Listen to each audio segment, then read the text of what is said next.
These nigga on rapper. We the passport cartel. Cash flights, not fills. Gold trying heavy whiskey in our deals. Living lavish, loving large and exotic scenes. Sipping on bourbon while we chase our dreams. Just set that luxuries I think. Stamping passports, hit a freedom ring. First class rides to places uncharted. From the Big Apple, the islands where it started. Cigars lit, smoke curling in the night. From Tokyo streets to Parisian city lights. Dates in every town with charm and style. From rooftops in London to beaches in exile. Some cigars lit, smoke curling in the night. From Tokyo streets to Parisian city lights. Dates in every town with charm and style. From rooftops in London to beaches in exile.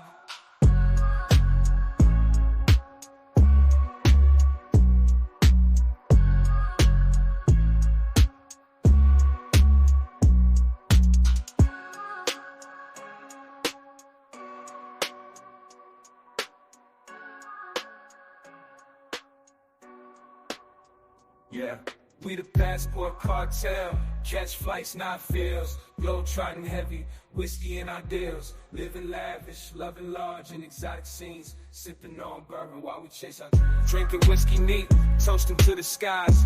We raise our glasses, watching the world go by. Dating on the go, the best of every spot. In the passport cartel, we always hit the jackpot. Conversations deep under city lights. From sunset dinners to midnight flights. Cigars and camaraderie, bond is tight.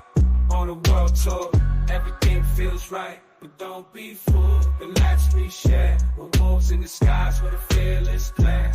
Loyal to the pack, no matter where we move. In the passport cartel, trust runs low. Yeah, we the passport cartel, trust runs low. Yeah.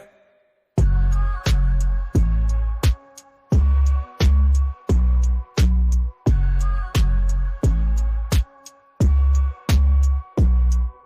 lone wolf's call, under a moonlit sky, roaming through the world, don't ask why. We carve our own path, in cities and towns, with a swagger that never backs down.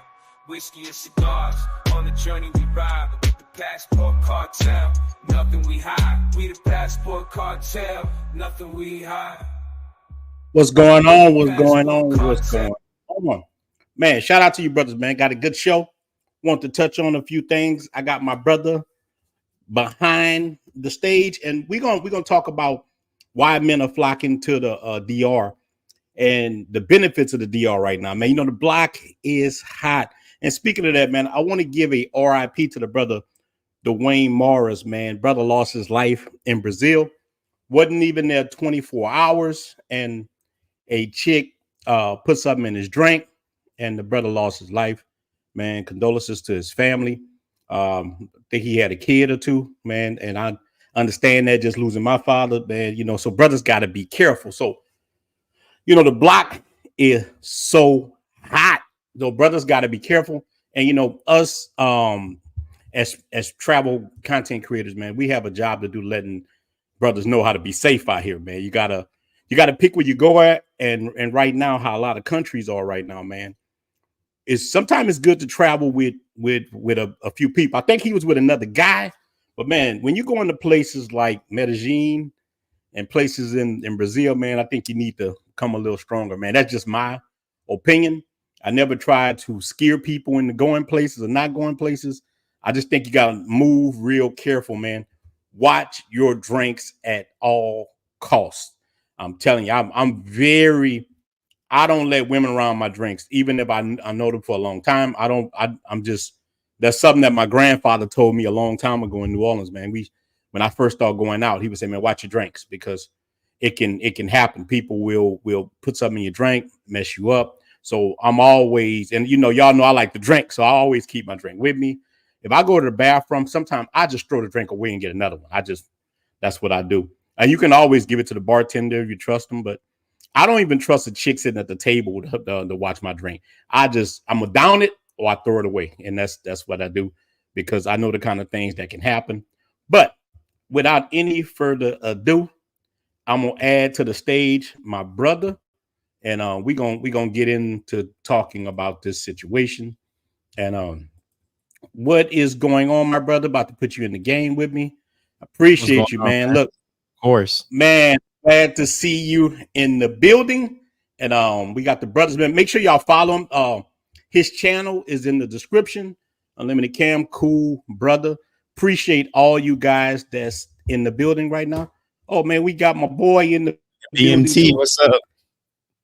Man, shout out to BMT. BMT, man, you got to do something, man. We definitely got to do something, man. But I'm gonna open the line up too, man. I'll let brothers get in, but I want to definitely kick it with my brother first. Look, so I'm gonna ask you the first question, man. Why do you think brothers are flocking to the DR? Freedom. Freedom. Save some money.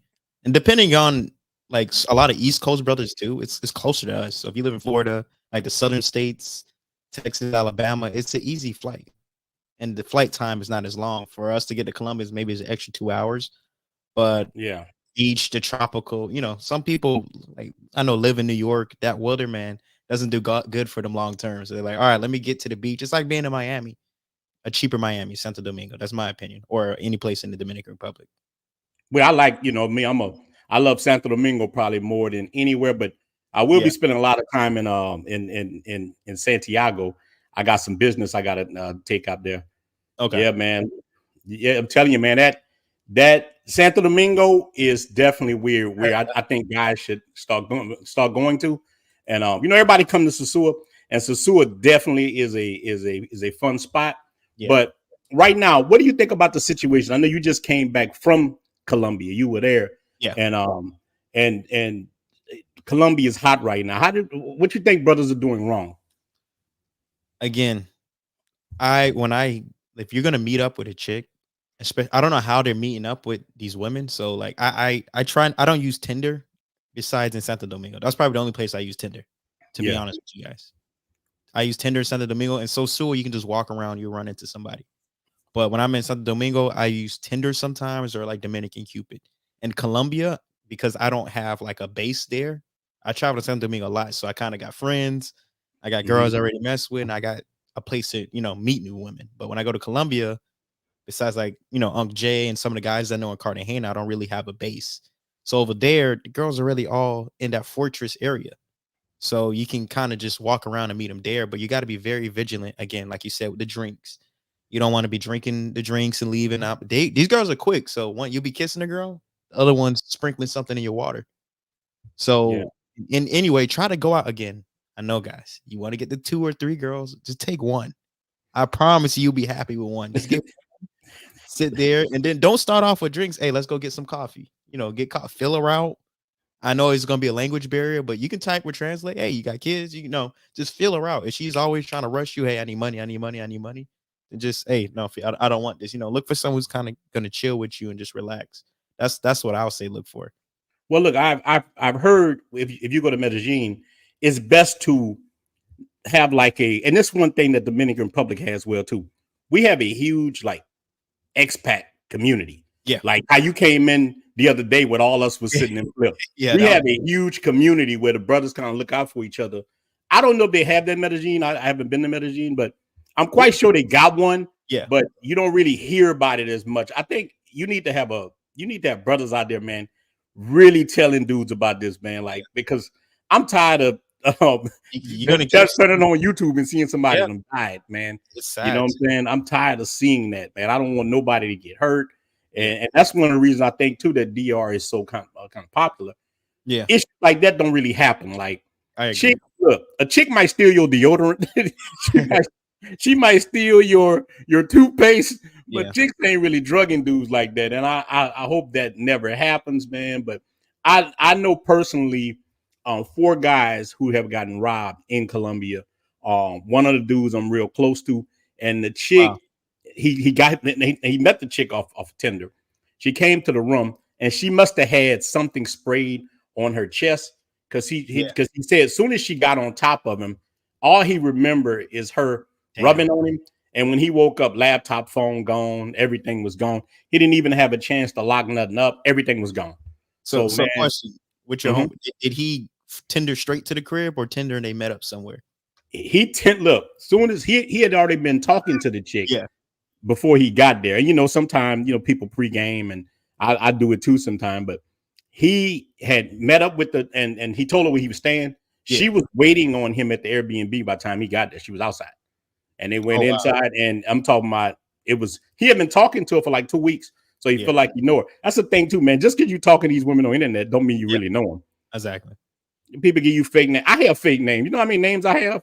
You know, in the DR, I'm known as all kind of different names. Same. Yeah, I got all kind of names, man. So you definitely gotta be like watching out. Yeah, he's right. Mm-hmm. They travel. You'll find a lot of the working women. Like if you go on like the back page over there, what is it called?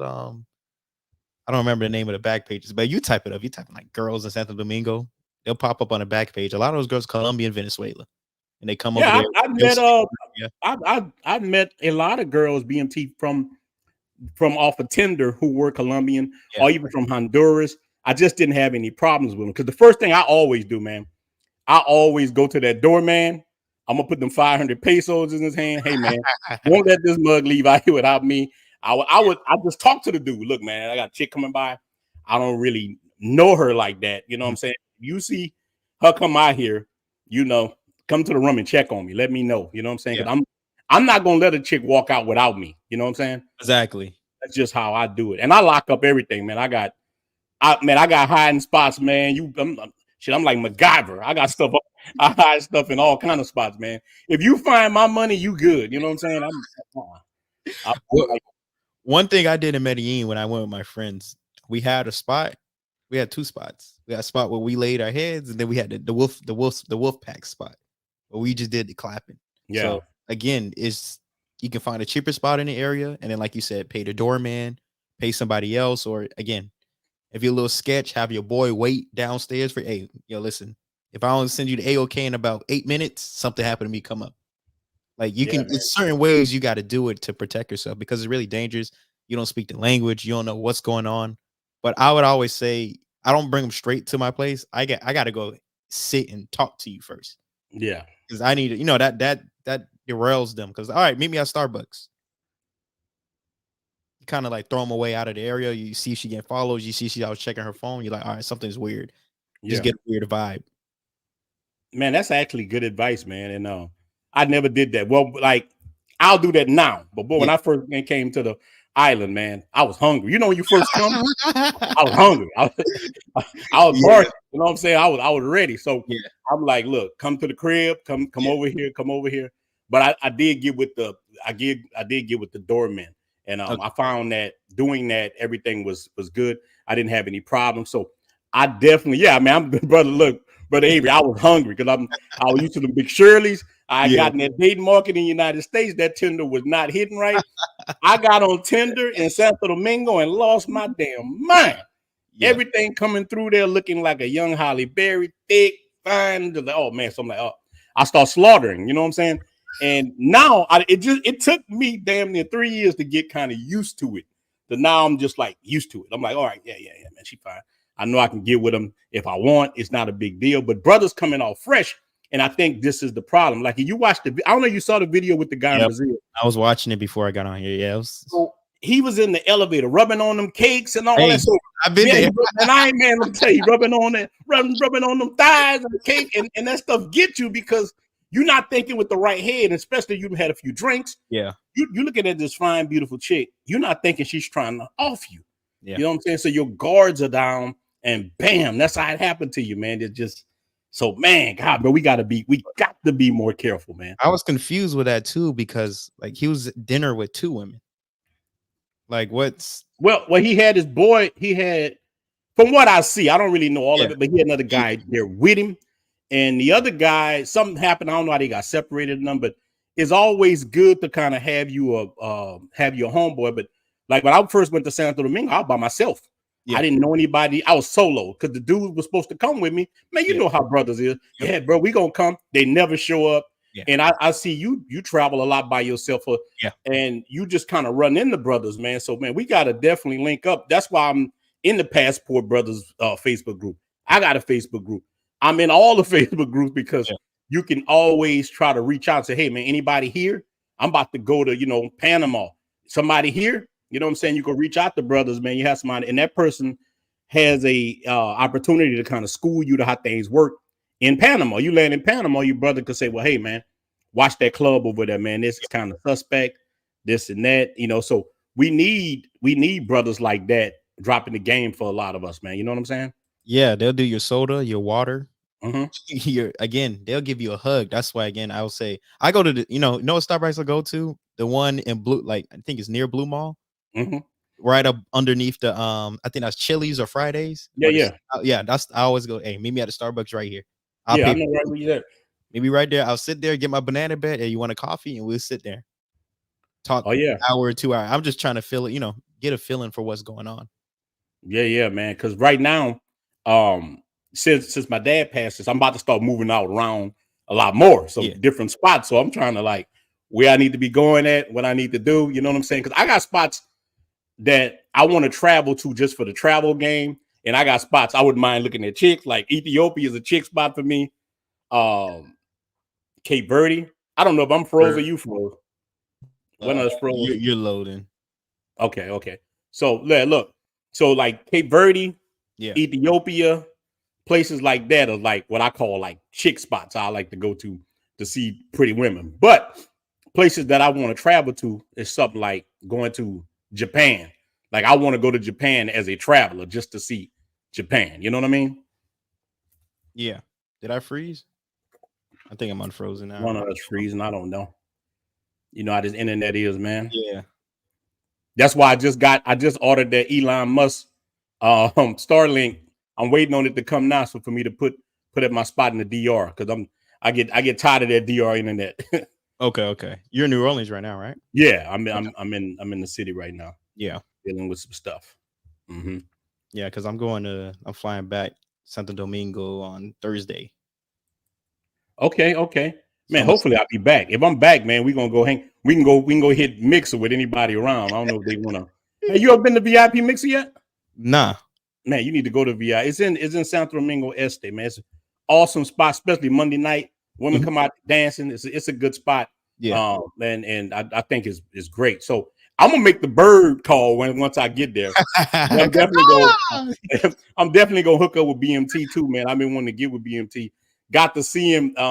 You were there, but I think you came later. BMT had left, but man, I met him on a bus the back brotherhood. to Santo Domingo. Yeah, it's the brotherhood, man. We need the brotherhood.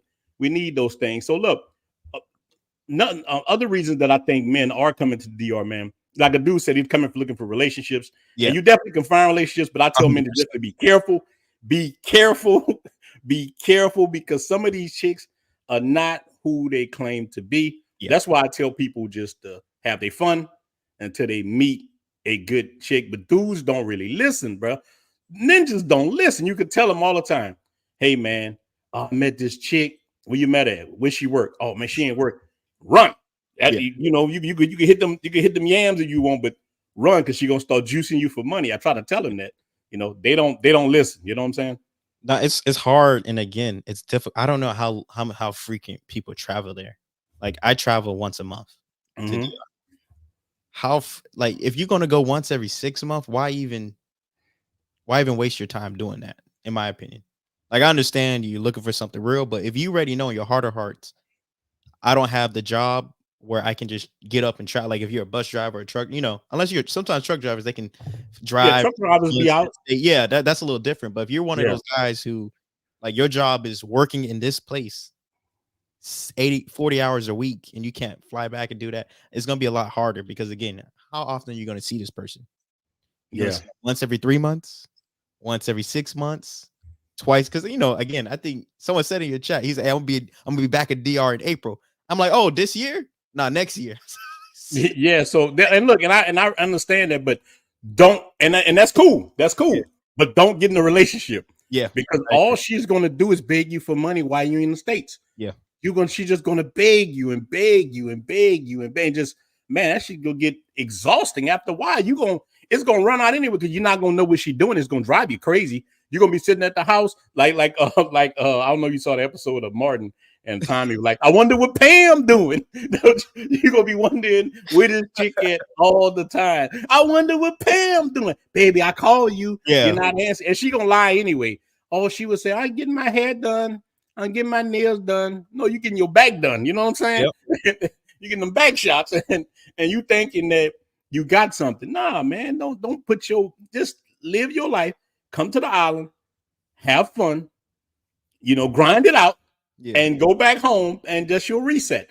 And if you want to move to the DR, once you got your money right, then you're gonna find you somebody. Yeah. And another thing, this is a true story. This is a true story. So a guy I know, I met him in Santo Domingo. He was there. He comes like once every 3 months. He said he met his lady on Dominican Cupid. Yeah. And he was like, Cam, can you do me a favor? I said, what's up? He said, can you message her? Because I told her to delete the account. She said she forgot the password and did the sign out.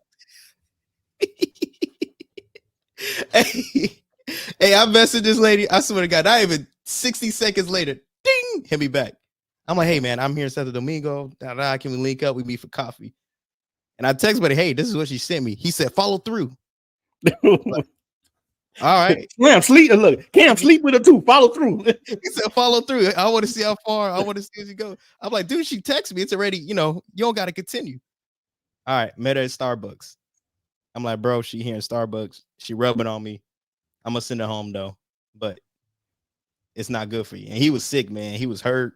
He was sad. But this is a true story. Again, she told him, hey, I don't remember my password to my account. I can't log in. Hey, Ryan. Yeah, man. Shout out, Ryan.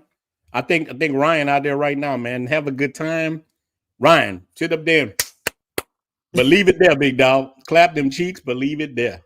Hey, Ryan, how long are you going to be there? Because I come on Thursday. If you still there, let's link. That's brutal. Up, yeah, in the building. That happens sometimes. You'll be on Dominican Cupid. Hey, have your boy hit her up to see. But if you're not there frequently, it's unfortunate that's gonna happen to you. But dudes ask me that all the time. That's why I made the private chat, because dudes kept asking me. Bro, I was getting so many emails. Do you know this chick? Do you know this chick? So I made a group where you can ask brothers, do they know that chick? Yeah. So in the private chat, dudes put a chick in there. Yeah. And the brothers will say if they know her or not. And it is what it is. But your brother said, how about Puerto Plata? Say, look, Puerto Plata is cool. I love Puerto Plata. Nice place. It's close to Sosua too. So you gotta watch, man. Like 40-minute drive. Yeah, man. You gotta watch. It's so close. Look, some of these chicks, man, I'm gonna be honest with you. I've met some great Dominican chicks, man, but I've met some semi-pros and semi-pro. Yeah. She got a job. You would think she's not. Mm-hmm. She's something else, but she's slinging that pudding on the side. I've met chicks like that. Yep. Look, and I'm okay with that. Just let me know you still pudding on the side. They're not gonna tell you the truth though, because I always think like, hey, like you're gonna be my savior at the end of the day. So I'm gonna try to prolong and act like I'm holier than thou. I see that all the time. I know a doctor, man. You give it $100, $120, boy. You like you said, you can clap. Yeah, you can clap. Yeah, you like, and that's what get men in trouble too in the DR, man. They don't know the level of clapping they can get to in the DR. They don't know that they can sleep with Beyonce's. They don't know that. And when they come and they get that happen, them cats go broke. Look, one of my cousins, his first time in Sosua, he spent $1,600. I'm talking about in a week, and he ain't have no money to eat. He like, hey man, I need some money. Can you loan me some money? Damn, you clapping like that? You know what I'm saying? He went crazy, but he had all that frustration. He had all that frustration built up in him, and like, man, yeah, they do lie a lot, man. They lie a lot. They DMT, man. You're right. I've had so many chicks lie to me, but I lie too, so I don't care. Yeah. I lie right back to them. So I don't really care. But a woman in the United States did me so bad with lying. She got me ready for the DR. She got me ready. She lied so much. So she made me like a black belt in ninjutsu. Yeah. Yeah. So I was ready for it. You know what I'm saying? Yeah. No, again, you will catch it. You'll say some things like there was one girl. So I had, again, like you had like I had like 12. Dude, I had a lot of girls just on a roster. 4 I was like seriously messing with and talking to. But there was one. She was the finest out of the one. But I'll let her slide with some things. But I just couldn't take it no more. I had to cut it off. But again, I'm back in town. Again, when I'm in town, I'm probably there for like a week or a week and a half. Then I won't be back for another 3 or 4 weeks. So Like I prefer you have to, if you really do want to be with me and talk to me, you got to prioritize me. So if you already know I'm gonna be there that week, and let me move some things out of my schedule, let me make sure I'm there free for you. But again, this girl was the baddest one. Every time weekend she's gone. Oh, I'm with my grandfather over here. I'm with my uncle. Oh, my grandma died. Oh, this died. It's like, all right, Yeah. man, enough is enough. You just got to cut it off. And I know it hurts, dude. It hurts, man, because I'm like, oh, she's so fine, man. Yeah, I done You did just that. you gotta walk away. You gotta Hey walk man, away. let me tell you, on my phone, if I don't have pictures of about 3,700 empty refrigerators and mofos, and I got so many pictures of women refrigerators and they mom hooked the IV and the dad with no teeth in his mouth. You know what I'm saying? Or their daughter. Yeah, that just don't even bother me no more. I done got so like hardened. Like when I first saw that, you know, when I first went to DR, they show me something like that. Man, well, God, that's bad. And, yeah, I'm like, dang, you know, I seen you something. I seen you, you know, a couple of dollars or whatever. But then I noticed women started using the same pictures. Like, I don't know, these hookers got their own social network with the same pictures and they share it. You know what I'm saying? Like, let's find a chump in the United States and get him to give us some money. They all share the same pictures. Next thing you know, you sitting in 50, 50, 50, 50, 50, 50, 50. And that boy will drain your drive. I'm like, nah, man. So I tell dude, they're not going nowhere. Tell them no. You'll see them whenever you come back. Exactly. That's it. Yeah. That's it. No, that is 100% it. What is the best place in DR to find a wife? I think Kobe just asked that. The countryside, yeah, like La Vega, Santiago. It just, again, I say it's, you got to be there for a certain amount of time. You can't just show up for a weekend. It's not going to happen. I got, like, thank God for me, I got family in Santiago, like people my age, and I got family my age in Santo Domingo. So I can kind of lean on them to, you know, hey, this is my home girl. This is my best friend. I think you two will work or something like that. So sometimes it's easier, but someone who's new and has nobody, man, it could be difficult, especially those. It's a little bit rougher on the countryside too. Santiago's a nice place, but again, the language, if you speak Spanish, you're gonna flourish. Yeah, you're gonna do real good. That's always gonna be an issue. So I would suggest, if you really know for sure, I want to be in a Latin country in a few years to live there, hire a Spanish tutor twice, you know, $30 and a class a week, one class a week, just to pick up. You should know how to know where the bathroom is. You should know how to ask for food. You should know how to order your drink. You know, just simple things like that will go a long way. And when you get there, you learn as you go. And look, also put them women to work. Yeah. While she's begging you for money, make her a Spanish teacher. You know what I'm saying? Hey, this is what how do I say this? How do I do this? What is this? How much this costs? I tell, put them to work. You want to enjoy my AC? You want to come over here and get an AC? Put your ass to work, big dog. You got work, big dog. You know, this leche. You got to work for this leche. You know what I'm saying? You got to put the women to work, man. But look, what I say, I think a lot of good women are in like Santiago.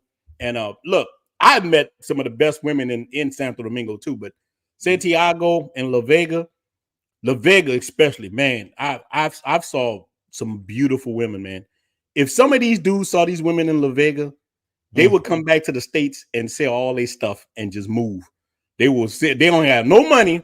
They might make it out there 2 months, but they will sell everything they got, man. La Vega got some heartbreakers, and Santiago. Yeah, you know, I'm telling you, man. Yeah, if you like them, like light skin, curly haired, they're Santiago, especially in La Vega. If you know like where to go, there's a rocking club in Santiago. I don't remember the name of it. Man, that was like, like that was crazy. Dude, I went to a club, bro, called Papitos. It ain't no bigger than my condo. It's a small place, and it sells good food. And that's where I met this. I met a 63-year-old woman in there. That woman was fine as hell. I'm in there licking on 63-year-old cooch. I made a story time about. I'm in there licking on old cooch. Hey, bro, she was so young looking, you didn't know. So I'm telling you, it didn't taste no different. It didn't taste old, but I'm telling you, Santiago got some. But I met her in the Papitos, and Papitos, the whole place was jumping. They play like live music. They was playing bachata. I'm in there, bro. I was cutting up in there. I had a good time. Everybody's welcome, and that's one thing too I like about the DR. That's why a lot of men come. It's so close to United States, and I think a lot of men blend in. We just blend in. We don't. Yeah, you know what I'm saying? Yeah, you blend in DR. Yeah. That's one I didn't factor in, because again, if you go to like You go to Colombia and there's black people there, but it's not like a majority. It's just like everyone's kind of like, mixed up. But you go to DR, everyone looks like you. Yeah. Like, you'll see some people with curlier hair, maybe a little bit light skin, but they look like any like anywhere there's a lot of black people. Just we all different colors, but at the end of the day, we all look similar. So you as long as you don't say nothing, and depending on what clothes you're wearing, people will think you're a local. Just start speaking to you in Spanish. You'll be like, Yeah, the brothers got a little swag, but if you time down your swag a little bit, the brothers walk with that. We be bopping. Yeah. If you don't bop as much, man, and if you stay, look, if you're a little dusty, look, so that's how I am around the border, yo. I be a little dusty. You know what I'm saying? I'm not around trying to be too nothing. I stay a little dusty a little bit, and I don't really have any problem. The boys' house cutting up. It didn't taste different. Yeah, man, that old cooch did not taste different. But the powdered milk. That woman, look, for a 60-something-year-old woman, that woman was fine, boy. And that woman, I don't know if she had that BBL and she had a breast done or whatever, but she had the perfect shape. And I've been into the ham. I'm sorry, I just had to. He said, I had to do it for the team. I had to do it for the team, And look, any one of you ninjas would have did the same thing. Y'all would have been in there and had that woman legs to the headboard. I ain't worrying about that. But look, I'm an open book. I keep it 100. I think the oldest lady I was with in there, she had to be like 40. And the crazy thing, I met her, and that area in that park, what is that area called? In the Zona Colonia with all the birds. I don't know what the area is called, but I'm always over there. Her mom was like, I think she was like having heat sweats or something. So I saw it and I just bought water and brought it over there. Lady goes, oh, thank you, da da da. She said, hey, I'll cook for you, blah blah blah. So she invited me over to the house to have dinner. Had the dinner, gave her my number, text. This lady kept texting me. I was like, this is weird, man. But I said, hey, I'm at my house. She's like, I'll come through. I was like, okay. Went over there, dog. Had my toes curling, man. I was Yeah, people don't realize how the deal. Now look, you saying that, so people always tell me sometimes, man, you capping with them stories, Now this cat sitting in the United States, fondling himself at night. He don't realize that the DR is different. Look, and you know how I think BMT did a good video the other day with the brother was in one of the countries, right? In Asia and Russia, Kazakhstan or whatever. Oh, yeah. Just like near Russia and Asia, yeah. Yeah, so the dudes got mad with the brother for dancing with the women. I was telling people in the DR, dudes will go get you some women. I'm here, dudes. I meet, hey man, you want to meet my sister? You want to meet my cousin? Dudes will try to hook you up. Dominican dudes ain't worrying about you like that. They just say, anytime I hear Dominican dudes say something negative, it's usually a dude in the Bronx or something. Ain't nobody in Dominican Republic. Yeah, I've never had a guy in Dominican Republic tell me anything about talking to Dominican chicks, unless it was an American man. They'll help you. I've had Black American men say stuff, but I have never had no Dominican dude tell me anything about nothing. Yeah, but they'll help you. Again, like you said, they speak English. They like, hey man, date my sister, help pay the bills around here. Because you help pay bills. They all live in a house. They like, hey man, I got to pay this 10,000 pesos a month. Man. I need help with this. Yeah. Dominican dudes will hook you up, man. Yeah. Like, I was in a relationship with a woman I met through a doorman. The doorman was working there at one of the places, and he was telling me, hey man, you ought to date my daughter. This is another thing, I never even told this story.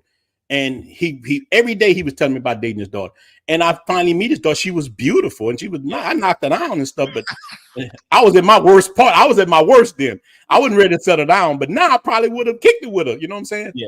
But I was in the little cheek clapping. I was in Senor Leche mode. You know what I'm saying? So yeah, that's how it was, man. So them dudes will help you. They will help you do a lot of things if you give them a few dollars. Give them a few dollars. Here you go. Ain't nothing for free in this world. Ain't nothing for free. And you guess what? You don't have to. I see people talking about like clothes and what to wear.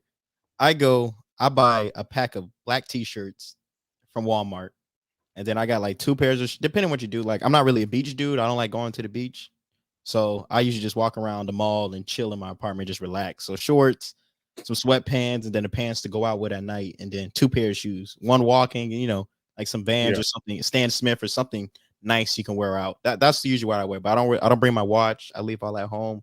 I don't wear my jewelry. I leave it at home. So sometimes I don't even leave the house like with my AirPods in. I'll just get the headphones you plug in and use that. I won't believe that. Yeah, man. I only dress up if I'm going somewhere.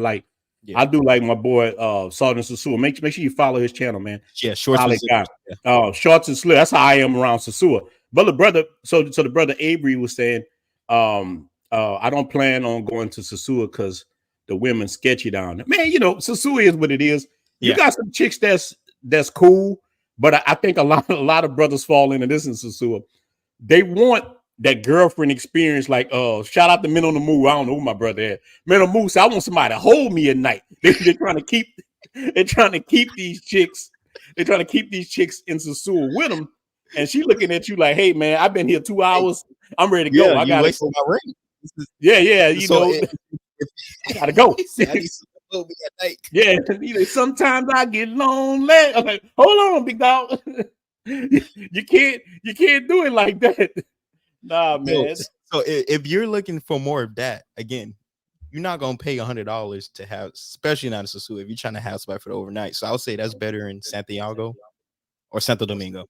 Yeah, Santo Domingo, you can do that. Yeah, you can definitely do that in Santo Domingo. More on the weekends. You gotta remember, some of these people got kids, job. You got a husband at home. Like, hey man, I got it. It's a weekday. The weekends, Saturday, Sunday, they'll be fine. But yeah, yeah. But man, I done had chicks stay, like, got the girlfriend experience in like Santo Domingo, and the girl will stay there. Look, I done had chicks come stay with me for a week at a time and just stay there, and like I really had to give them too much and just real stuff, you know.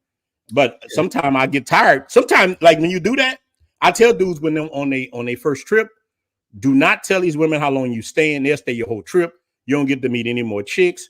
Next thing, I done had dudes call me, hey man, I can't get rid of her. I want to go do this. I'm like, man, just tell her you gotta leave. Yeah, I gotta go. But they not used to, they don't have that abundance mindset. And I understand United States is different. And there's pretty women in the United States, but dudes are freak. I've had dudes call me and like, Ronin, bro, I'm tired of this chick. She fine and stuff, but I want to go. This other chick hit me up on Tinder. Now this chick in the room, but she don't know what he's saying because he's like, what I supposed to do? Tell that Mo you gotta go. That you going with some friends and you gotta check out. You know, just tell her whatever. Shit, that's your stuff. You know. Yeah, I just don't want to leave. Walk into the door. Hey, put your clothes on. Let's go. Yeah, you gotta go. To be. Yeah, you gotta go. Mm-hmm. But I understand it because I went through something similar like that. A chick had stayed with me for 2 weeks, bro. Jeez. Fine little chick, bro. She was 23, fine as hell. But I'm telling you, I was getting hit up so much on Tinder, I was ready to get rid of her. And this one named Amy had hit me up. Big, thick. I'm talking big, thick Haitian girl. Looked like she was in freaking Olympics. Just big old everything. I'm like, oh, you got to leave. She like, Poppy. And I messed up. I told her I was gonna be there. Like, I'm gonna be here. Like, I told her I was gonna be there a couple of months. And she like, I said, look, I gotta leave. I gotta go check on my mother. Here, take this money. And I'm gonna get back. I'm gonna call you when I come back. You sure? Yes. Get on that Caribbean tour bus and get the hell on. So I'm telling you, can get in them kind of situations. Just no, I gotta go. You know what I'm saying? No, I don't have time. I don't have time.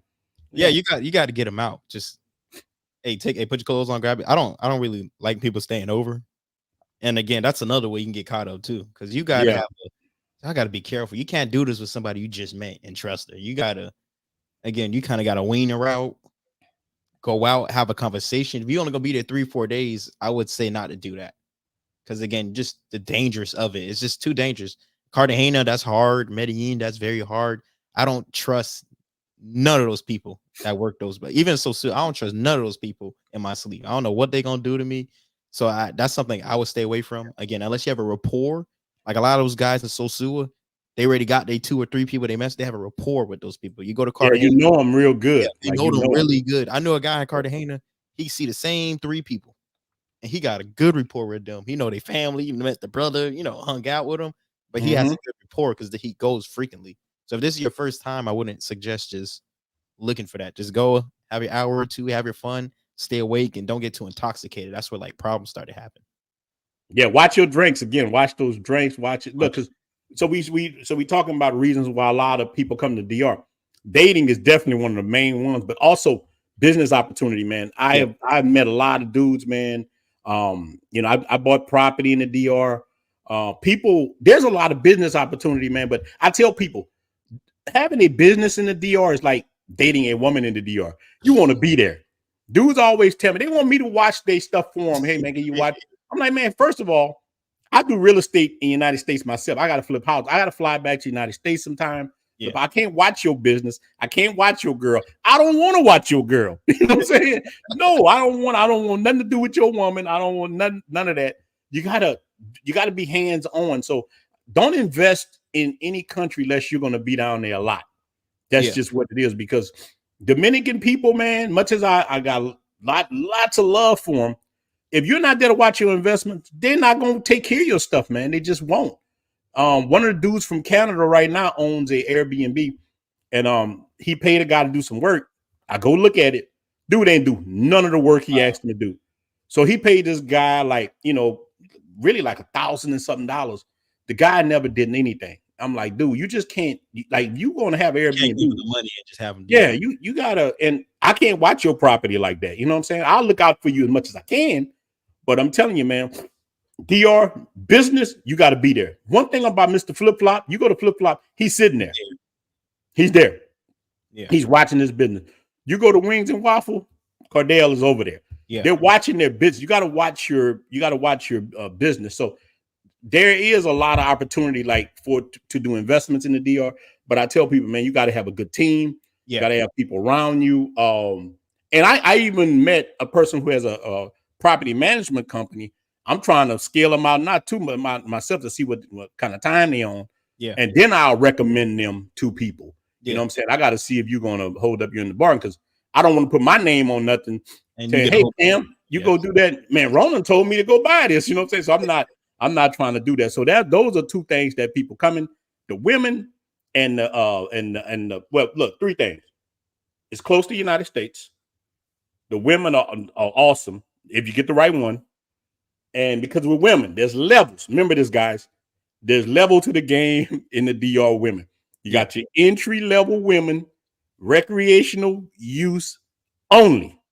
There's levels. And when you're going to be there longer and you come in a lot, you can meet that second level of woman. And like you say, learn Spanish, work on that. Even you should I could speak basic Spanish. Exactly. Not 100% fluent. I can speak basic Spanish. I can tell you I need to go here. I need to do this, whatever. I know I can tell you I want to clap some cheeks. And I know those things right there, and you will be okay. That's all you got to do. And so business, women, close proximity to the United States. And the brother asking how much food is. Man, look, if you eat like a local, or you have a woman like I have in-house, my woman cooks every day. Now look, here's what we eat now. You got to get ready for this. Rice, beans, boil. But that's what we eat damn near every day. But it's good. It tastes like it's new every day. So you can live like cheaper. You live like a local. But when I want to eat other stuff, I'll go down to the strip. I'll go to Sosua. If I'm in Santo Domingo, I know all kind of places. But if I get tired of eating rice, beans, and chicken, I'm going to Flip Flop, and I'm gonna eat some more chicken, but American style chicken. You know what I'm saying? I'm still gonna eat chicken, but I'm going to Flip Flop and eat it. Exactly. And I'll say it'll get a little. It depends what you do, because if you go to the restaurants and like where everyone travels to, like where all the people are on vacation go and eat, it's gonna cost you. Like if you're in Punta Cana, the food is gonna be American money to eat there. Some places in Santo Domingo near Blue Mall, it's going to be expensive. Certain places still going to be it's going to be cheaper than America, but it's gonna be up though. You kind of got to find like your local spots. I go to like a local pastelito place where they sell empanadas and stuff like that for cheap, but it's not nowhere near the tourist area. It's all on the opposite side. So you got to find your way. And then again, he gets home cooked food. I get home cooked food most of the time. I'm there too. I don't like rice, so I'll just get like vegetables. Maduros and like pollo or like fish or something. That's what I usually eat. Yeah, you're right. Brother Beans, man, just reach out to me on send me an email, but say, look, this is Brother Beans. Like, man, I'm telling you, man, I got like 800 emails. Brothers coming. That's what I'm saying. So many brothers are now coming. I don't know if many men are coming because of the stuff happening in Colombia. DR always been hot. Like it always been that kind of spot. It always been that kind of spot. And I just think DR safer. That's just me. My opinion. I just think I think the Dominican Republic does a better job of watching tourists to me. I think because it's smaller. Yeah. And I don't know if Way you smaller. I don't know if you seen Mr. Flip Flops his stream the other day. He was talking about how Western Union got robbed, and within like 24 hours they already knew who did it. Yeah. That's how small the air. You know who's the troublemakers. You know what. As long as you stay away, like I see some of the travel YouTubers, they travel to the most dangerous barrio. I'm not with that. Y'all boys go have fun with that. You can go and get robbed over there if you don't pay. Those dudes pay somebody to walk them around and watch their backs and go there. You just don't see them in a video screen. But I wouldn't just go there off with and just go over there. But if you stay in the areas you're supposed to, don't be walking around with chains on. Be careful of the motorbikes coming by. You're gonna be fine. I've never had any issues there. Coming from flip flops, a little tipsy. The Uber dropped me off at the wrong spot in Puerto Plata. It was like my place was 5 blocks away. I was just walking. Nothing happened to me. People was out in the street chilling, have a good time. I just walked to my place, went home. I was fine. And I was like 2, 3 in the morning. Yeah, dude. So I done been out late and nothing happened to me in DR.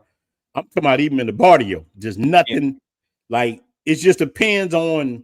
I'm not out there like this though with my chain and that. Look, this is what I like about a lot of the real chicks too. When you get a real girlfriend, one of the first real girlfriends I had in Santo Domingo, me and her was going out to eat. I had my chain on. She's like, take your watch off. You take that chain off. Leave your phone here. And she started explaining it to me. That's why you want like a real chick. Yeah. She was like, you know, your chain and your phone can feed people for months. She like, so somebody will steal that from you. Don't do that. So now, because of that, I have another phone. I have my like phone I'll go around with. I got my wallet, and I don't keep a lot of money in it. I got 2 wallets, 2 phones. You know, somebody might say, "Man, I don't want to go through all that," but it works. I just leave the other one locked up. You know. Yeah, I got 2 phones. I just carry one of my phones is international. The other one is like my state phone. Yeah, I leave that in the crib. Depending where I'm going, I just take my card and my ID. And I just carry that in my wallet and I leave all my other stuff home. And I always keep like $30 worth of US dollars in my pocket. And I'm fine. Now, have I been walking around with like close to $1,000 before in DR? I have, but I was just getting to my apartment, going to put stuff away and give some people some money. I had to take care of one of my cousins died not too long ago, a couple weeks ago. Sorry to hear that. Yeah, no, thank you. But again, it's like the cars, man, the young kids, they're on these bikes, they working. He was doing DoorDash. Got hit, died on impact. So I gave my aunt over there, I gave her like $2,000. That's gonna take care of her rent and some food for the rest of the year. Yeah, this is what I can do. But again, that's $2,000 can take care of somebody for the whole year. So your iPhone 15, iPhone 14, iPhone 13, you got on, it can take care of somebody for the whole year. So you really got to be careful. I know you can have a good time there. Don't be discouraged to go, but you really got to be careful. Yeah, you always got to be careful. Look, even in the United States, I saw a man just got drugged in Houston. Yeah, a man got drugged and he was in a comedy club. So people get drugged everywhere, man. You just got to watch people, man, everywhere you go. I even tell women women reach out to me too to watch the channel. And the women ask me about dating Dominican men. I say, hey, man, just be prepared. Just be, you got a wife, man. Yeah, you gotta just be, it's the same thing. They'll be trying to get you out money. Yeah, get you out stuff. Just be careful. And I tell them, you trying to date a person and you still live in the United States, you need to be on an island. It's the same thing, man. So, I'm just trying to tell dudes, man, don't think these mangoes are real women. Like, you just got to know the difference, man. Spend time. And some of them are transformers. I got a Decepticon thing tattooed on my arm, but they the real Decepticons. A lot of these chicks are Decepticons. You thinking that you got something and she ain't nothing. But I have met sweet, good women too. So I'm telling you, man. So it's a lot to it, man. Let me read the super chat to my brother Charlie. Good to see you back in action, man. I appreciate you, big dog. Yeah, I've been out, man. Had my dad died, my grandpa died, and had all kind of other stuff going. Yeah. And another super chat by you should do a live show every week, man. I will try, man. Because look, I want us to do a coalition, man, with all the brothers. But maybe we should be doing our own networks. A lot of us brothers, man, have different times. We come on, man. We could transform the game. We don't even know how powerful we are, but we in competition with each other.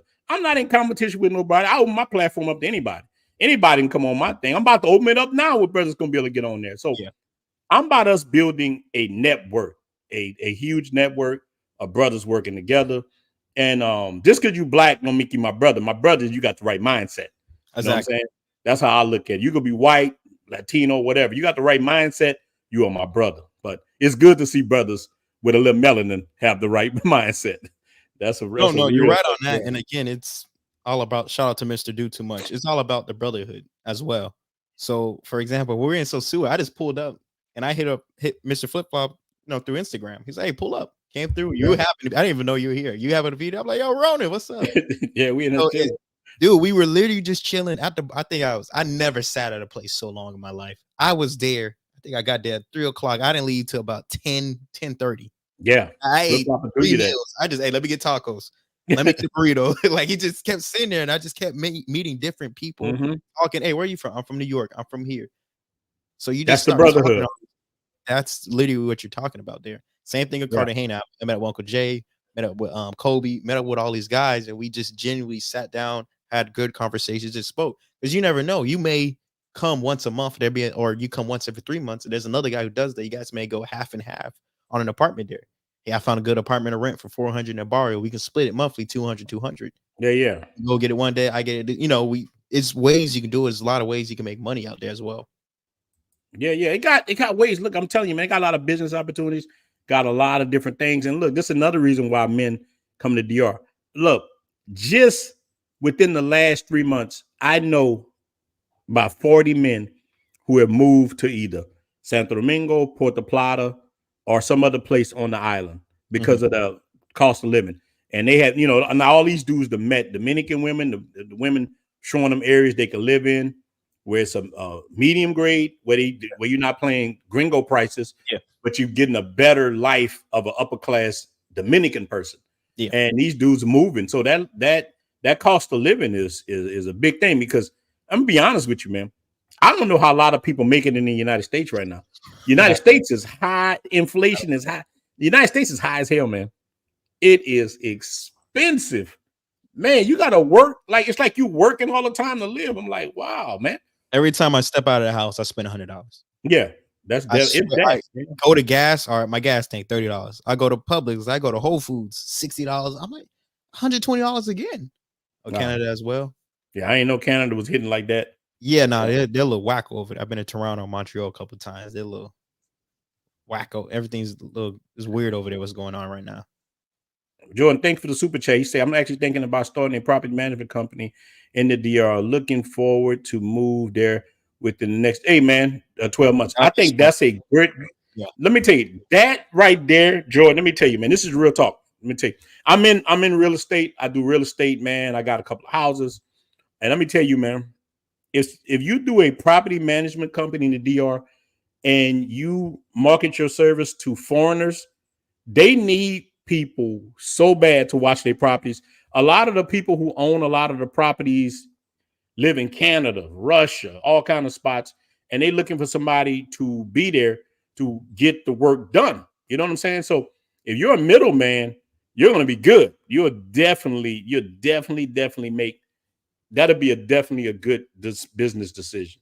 Just do your research. I don't know what part of the island you're going to be on, Jordan, but it can work. I'm telling you, it definitely can work for sure. That's a good idea. I actually told somebody else that, actually a few months ago, but he didn't listen to me. And I was like, man, it's a good thing for you to get into, man. Definitely. I'm telling you. Yeah, man, on the cost of living is crazy. I had to go help my daughter get a new apartment.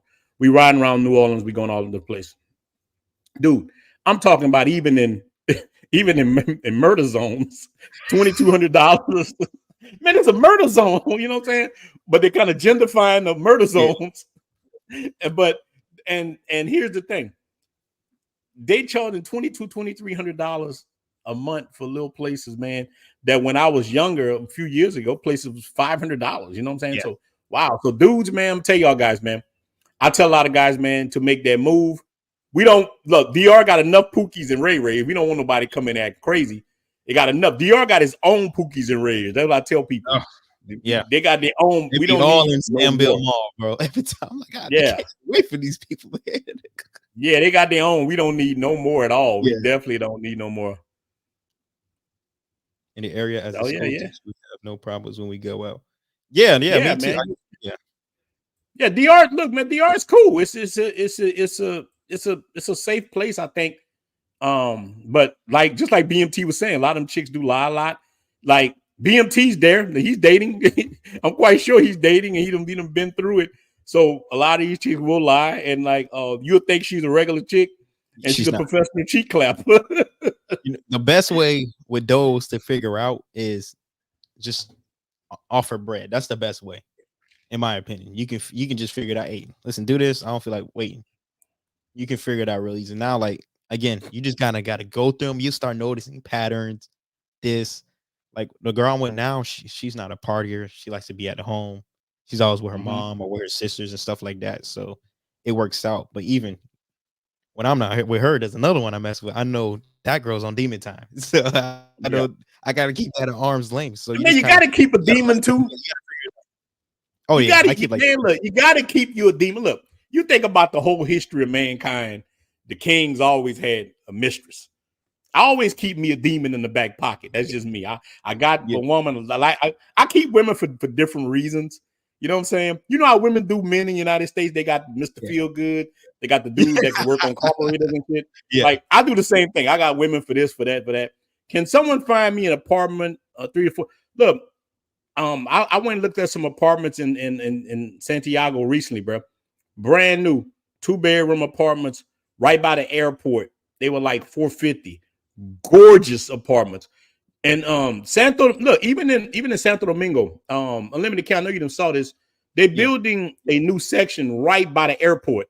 Yeah, and those apartments back there that they're making, they're going to be $350, $400. And those apartments are laid out right by the airport in Santo Domingo. So man, you can get rent real cheap. But look, man, go to the area too, because that's a drive though to the city. Yeah, they're gonna have to know. See, that's what people don't understand. I see it all the time. Hey, I bought this place in Santo Domingo, and they 2 hours away from Santo Domingo. Yeah, like it's you guys got to know the vicinity. If you know for sure you want, like I'm a city dude. I want to be in the city. I don't want to be an hour away. That's why I love staying in Piantini. I'll pay the jacked up prices for it. Because when I walk down from my apartment, I want to be able to walk to the cinema. I want to be able to walk to my favorite restaurant. Where you want to be at. That's where you want to be. Blue Mall is right there. Yeah, everything. Everywhere. The nail salon, the barbershop I go to, everything. Piantini where you want to be at. But look, I stayed. So I stayed at a place called the Torres Catalanas, and this place was in Santo Domingo Este. It's right by VIP Mixer. I stayed there. It's right down the street from VIP Mixer. Okay. I stayed there. It's a semi good bad area. Like it depends on the night. But I was paying like $750, $800 a month, and now that's counting electricity on the ocean. When I opened up the window in the morning, I could see the ocean. I thought it was a good deal, and how I got that deal was from a woman I was dating. Her aunt owned it, and the aunt was like, "Hey, you want to stay there? You can stay there." And I'm like, "Yeah." And that's where all my debauchery happened. That's when I did everything. That was the worst. That was when I was at my worst. I ran wild. It was crazy. Another super chat. The brother said, "I'm thinking of either Santiago or Santo Domingo. Any one of them cities, you're gonna do good. Those are the major cities. It depends. Those are the major. Where, like, if you're trying to just live there, I'll say if you're looking for a cheaper spot in like a smaller area. Well, he's trying to open up his property management company. Yeah, I'm telling you, man, if you're gonna be in Santo Domingo, like you were saying, stay in that city central. Yeah, that city central, that area. I'm telling you, look, and I'm gonna tell you how good it is. I have right now 6 emails from people who own Airbnbs, and they're reaching out to me. Hey man, I see you do videos about Airbnb, just that, because everybody video that anybody Airbnb I done made a video about it's booked for the year. Yeah, just how many brothers coming to Santo Domingo, right? Yeah. So when I put a video, I'd say, hey man, stay over here. It's safe in Piantini. The brothers stay there, and they book the places up a whole year. Wow, that's how powerful we are. Do they work with you though? Some of them work with me. Some of them work with me. The ones who don't, I don't put their links down there, man. I say y'all got to hit me up because I'm like, hey, do a video about your spot.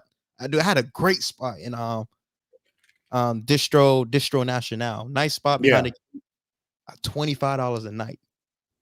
Gym, nice spot. And I was like, hey, listen, if I put this out, like give me some, she wouldn't work with me, man. I got that video still in $25 a night. Dang. But if she ain't trying to, she should have given you some kind of deal on that. Look. I'm like, hey, just give me 10, I will blow this place up. Give me give me a discounted price. She wouldn't do it, man. I said, okay. What the hell with her? And that's the thing. That's why I'm telling brothers we need to build our own. I'm in a deal right now for one, and I'm trying to see. And when if I close on this place in Piantini, I'm gonna fix it up nice. Yeah. And I'm gonna let the brothers gonna be able to. I don't want y'all ninjas to tear my stuff up now. Don't tear my stuff up.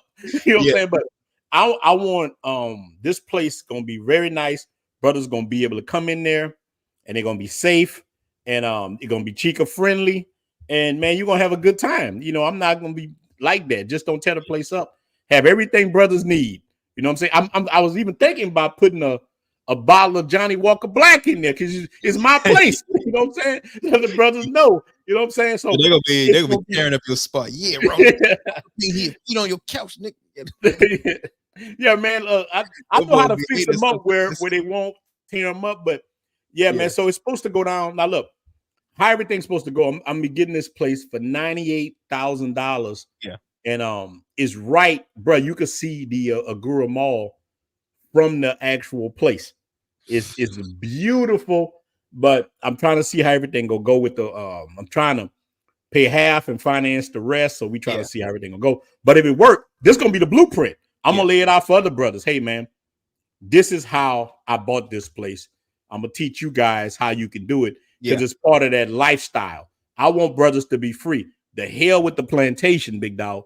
We don't know what's going on with America right now. We don't know where America don't even know what a woman is. So how the hell are they gonna take care of man? If you don't know what a woman is, how you gonna take care of man? We have no rights. Look, I'm not gonna start preaching, but look, I just saw this. Marlon Wayne's paying $18,000 a month, and the woman says she's struggling on it. His baby mama says she's struggling on $18,000 a month. This is America. This is why men are flocking to the DR.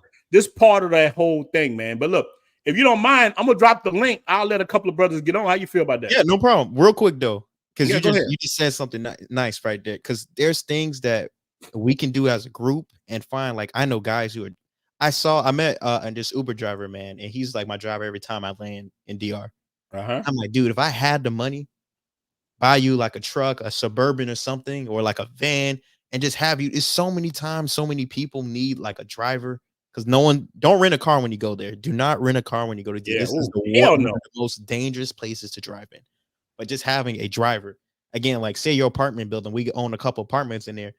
Hey, the doorman know, hey, take care of our guys, make sure they straight, make sure they know this, check the females, take their ID, keep watch of our guys, and we can just have them all come in and feel safe and go home safe. That's what I feel is lacking. Yeah, that's what we need. That's what I'm talking about, man. By building that kind of environment where men can get, like, look, if you can get men from the airport to the Airbnb safe, and then got the doorman taking care of them, and you can have a itinerary for the brothers. Hey, man, these are the restaurants you go to. These are the clubs. I promise you're gonna have a good time. We got my brother, man. Hold on, I gotta let my brother come on here. We got my brother, one of my partners in crime. On Jay, man, I'm thinking you on Jay, man. Look, on Jay, I'm thinking you and Medellin. I'm thinking you in Medellin. That's why I ain't messing. You know what, bro? I had to come on because I had a crazy story, man. I couldn't even wait till Wednesday to tell you about it. Yeah, all right, this is all you got the flow, big dog. What's happening? Man, chick tried to rob me, bro. Oh, bro! Wow! Wait, wait, on Jay, wait! You trying to Medellin? She trying to get you? Wait, a chick tried to get you in Medellin? Yeah, bro. Damn. I'm like, man, look. First trip to Medi, and I've been avoiding it like the whole year I've been here, man. Ain't never had no problems in Cartagena, right? So me and Miguel, we vibing with the chick. Shout out to Miguel. Fooling with that damn Miguel, man. Yeah, that's shout Miguel. So we vibing, man, in VIP, having a good time, bro. And so, I'm talking about straight bad. You know what I'm saying? First thing she did was she lied and said that she was Colombian when she was Venezuelan. I didn't find that out till later because I try to usually avoid the Venezuelan chicks because some of them be on that nonsense, right? Yeah, you already know. So she was just like, oh, 200 for all night, you know what I'm saying? And I'm like, normally, bro, I don't even be getting down like that, you know what I'm saying? But But it's Friday, big dog. them cheeks, man, do look, them cheeks was right, bro.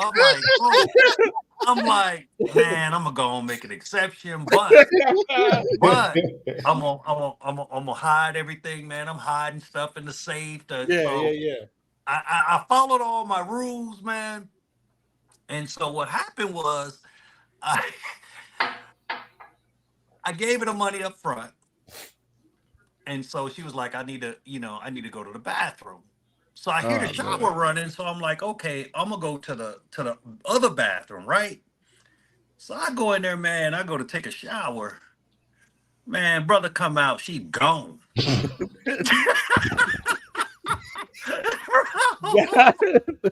Bro, I'm running. Look. But see, look, this is where your boy's smart. So the audience, I need y'all to pay attention to this. Yeah. All right. A good doorman is priceless. Yeah. Because what she failed to realize is that Unc had already broke the doorman off and said, man, we just said that, Unc. I was like, we just said that the doorman. Do not let her out of here until I get back down here, until I come down. So they called me on the phone because I'm like, man, this chick already gone. They called me and they was like, is it okay for her to leave? I said, no, it's better me. Bro, I'm running through the hallway like Puffy. Just get out the shower. Not like Puffy, big dog. Hey, bro. Hey, so if y'all see the video one day on World Star, man. Oh, man, come on. Hey, boy, up, man. I got the towel. I'm half wet, man. Bro. Come on, Joe. You ain't going out like that. Bro, I ain't gonna lie, man. It was like I was repeating Puffy, except I didn't put my hands on her, So I said, espérame. I said, espérame. Policia, llama policia. Yeah. Bro, police got there, man. I was like, she got 800. She stole. I act like I didn't even give it to her. I said she stole 800,000. You know what I'm saying?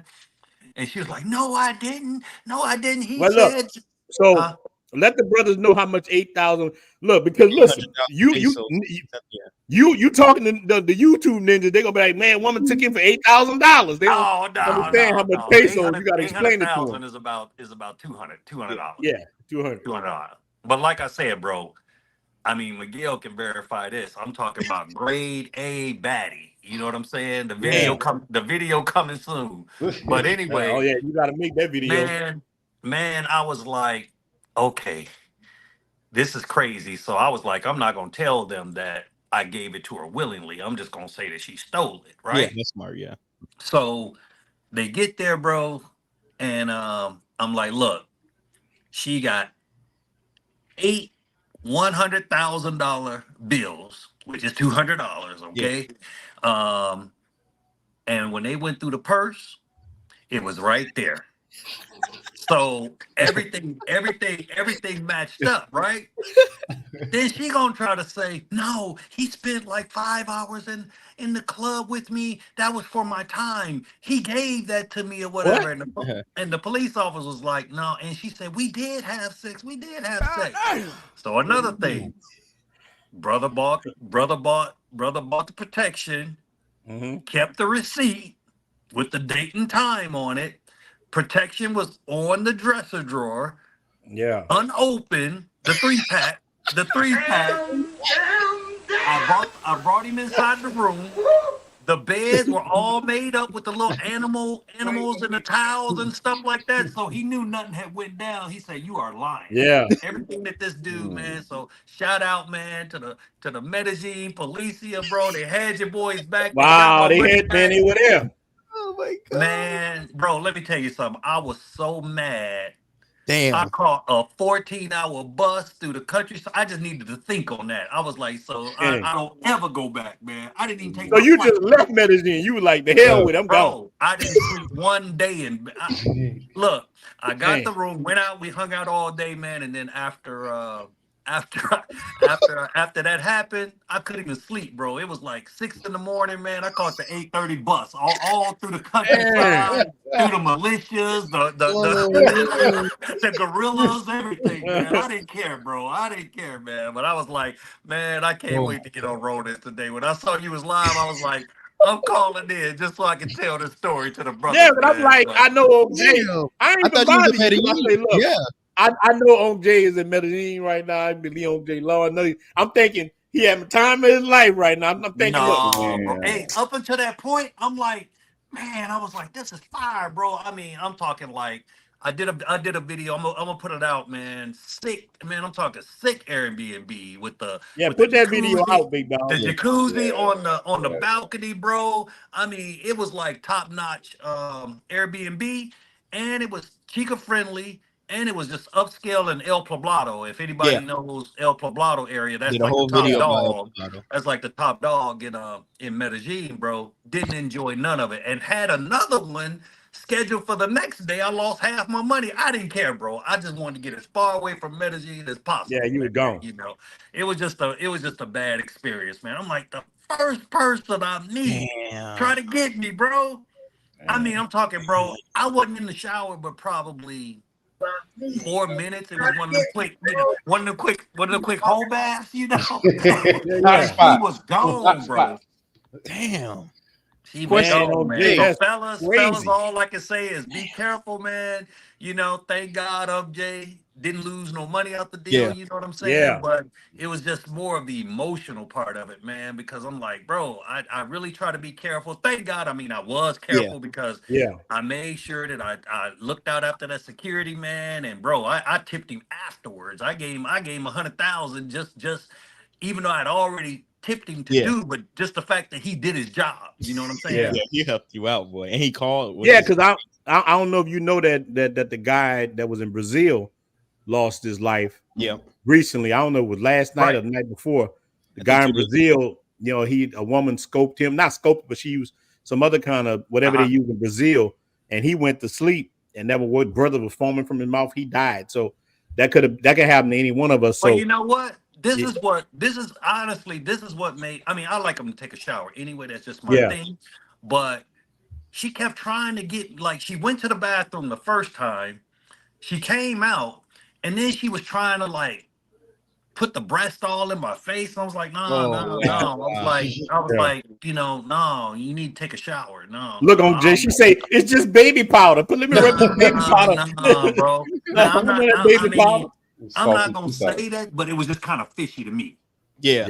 That you automatically trying to do that. You know what I'm saying? And that was kind of suspect or whatever. But yeah, man, that was crazy, man. I never experienced something like that, man. So like I said, brothers, forgive me, man. I didn't beat her. So if y'all see me with the towel running through the hotel. Look, I don't want to see you on like Razor Rays. I don't want to see you on Razor Rays running. The passport, bro, has lost it. Man, bro, man. No. I don't want to see you with that towel running like Diddy. Razor Rays. Look, you know O'Shea gonna get you. O'Shea gonna have passport, bro. Yeah, that's a fact. Hey, man. Beating on women here, like O'Shea gonna get you. Passport boy crashes out. Yeah, passport brother, like shout out to O'Shea, man. Shout out to O'Shea. Then you'll be on Razor Rays, O'Shea, everybody. I ain't gonna get you like that because I'm your boy. I ain't gonna get you like that. So you think if the video come out, they gonna blast me, man? Man, bro, they gonna get you. They gonna get you. Hey, you should ask for the footage, bro. You post that yourself. I would have died, boy.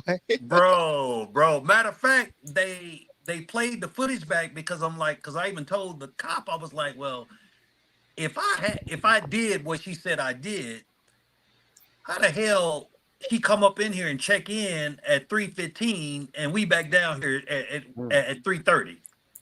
Damn. Like, come on, man. Like, damn, you know, it's like I'm a good one that quick. Get dressed, everything. Now, look, I want to ask you stuff about it, but we're gonna say that till Wednesday. I want to ask you stuff about it. Yeah, dude, you got me intrigued now. Put your video out first. Hey, I'm sorry, man, to mess up the whole show. No, you ain't messed up nothing. You messed up nothing. You know, I had to give my boy the exclusive. Yeah. So Put your video out though. Make sure your video is out. This actually tie into what we're talking about because this kind of stuff happened and we want to keep men safe. We got an obligation as people, all of us, to tell people the truth. Sometimes we just talk about the good things. And it's fun. Clapping cheeks is fun to go international. Right. International cheek clapping is fun. I ain't gonna lie to you. It's good. But you still have to be careful. So we definitely need stuff like that.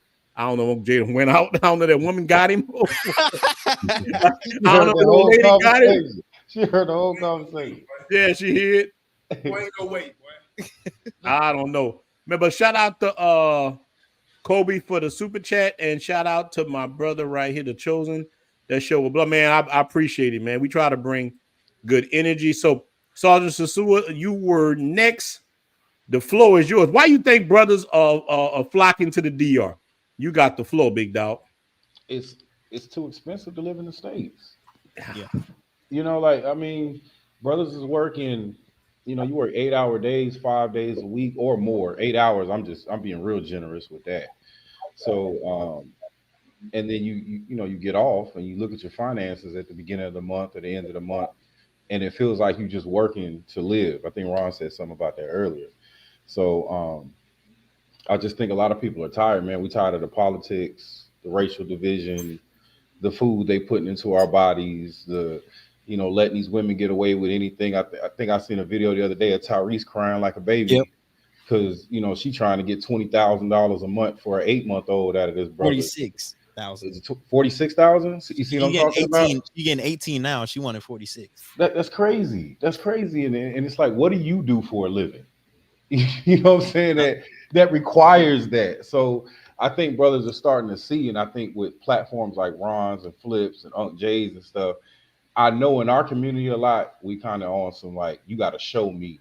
We're the show me, culture. So seeing brothers out and seeing brothers that look like them or seeing any man, especially now in America, I think it just helps. It just helps brothers actually make that move. That's what helped me move, is watching the videos and listening to y'all.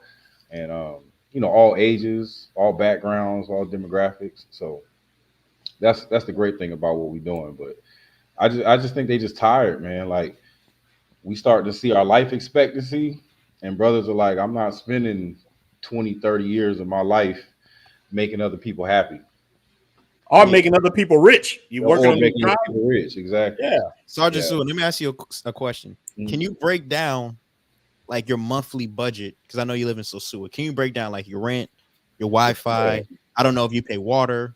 Like, can you just break it down so they can kind of understand the price range or what they'll be dealing with, like grocery prices, all that? Right. So again, like you guys said earlier, you can go find something for $300-$400 a month. I know plenty of brothers that do it. Yeah. I'm just not one of them. Okay.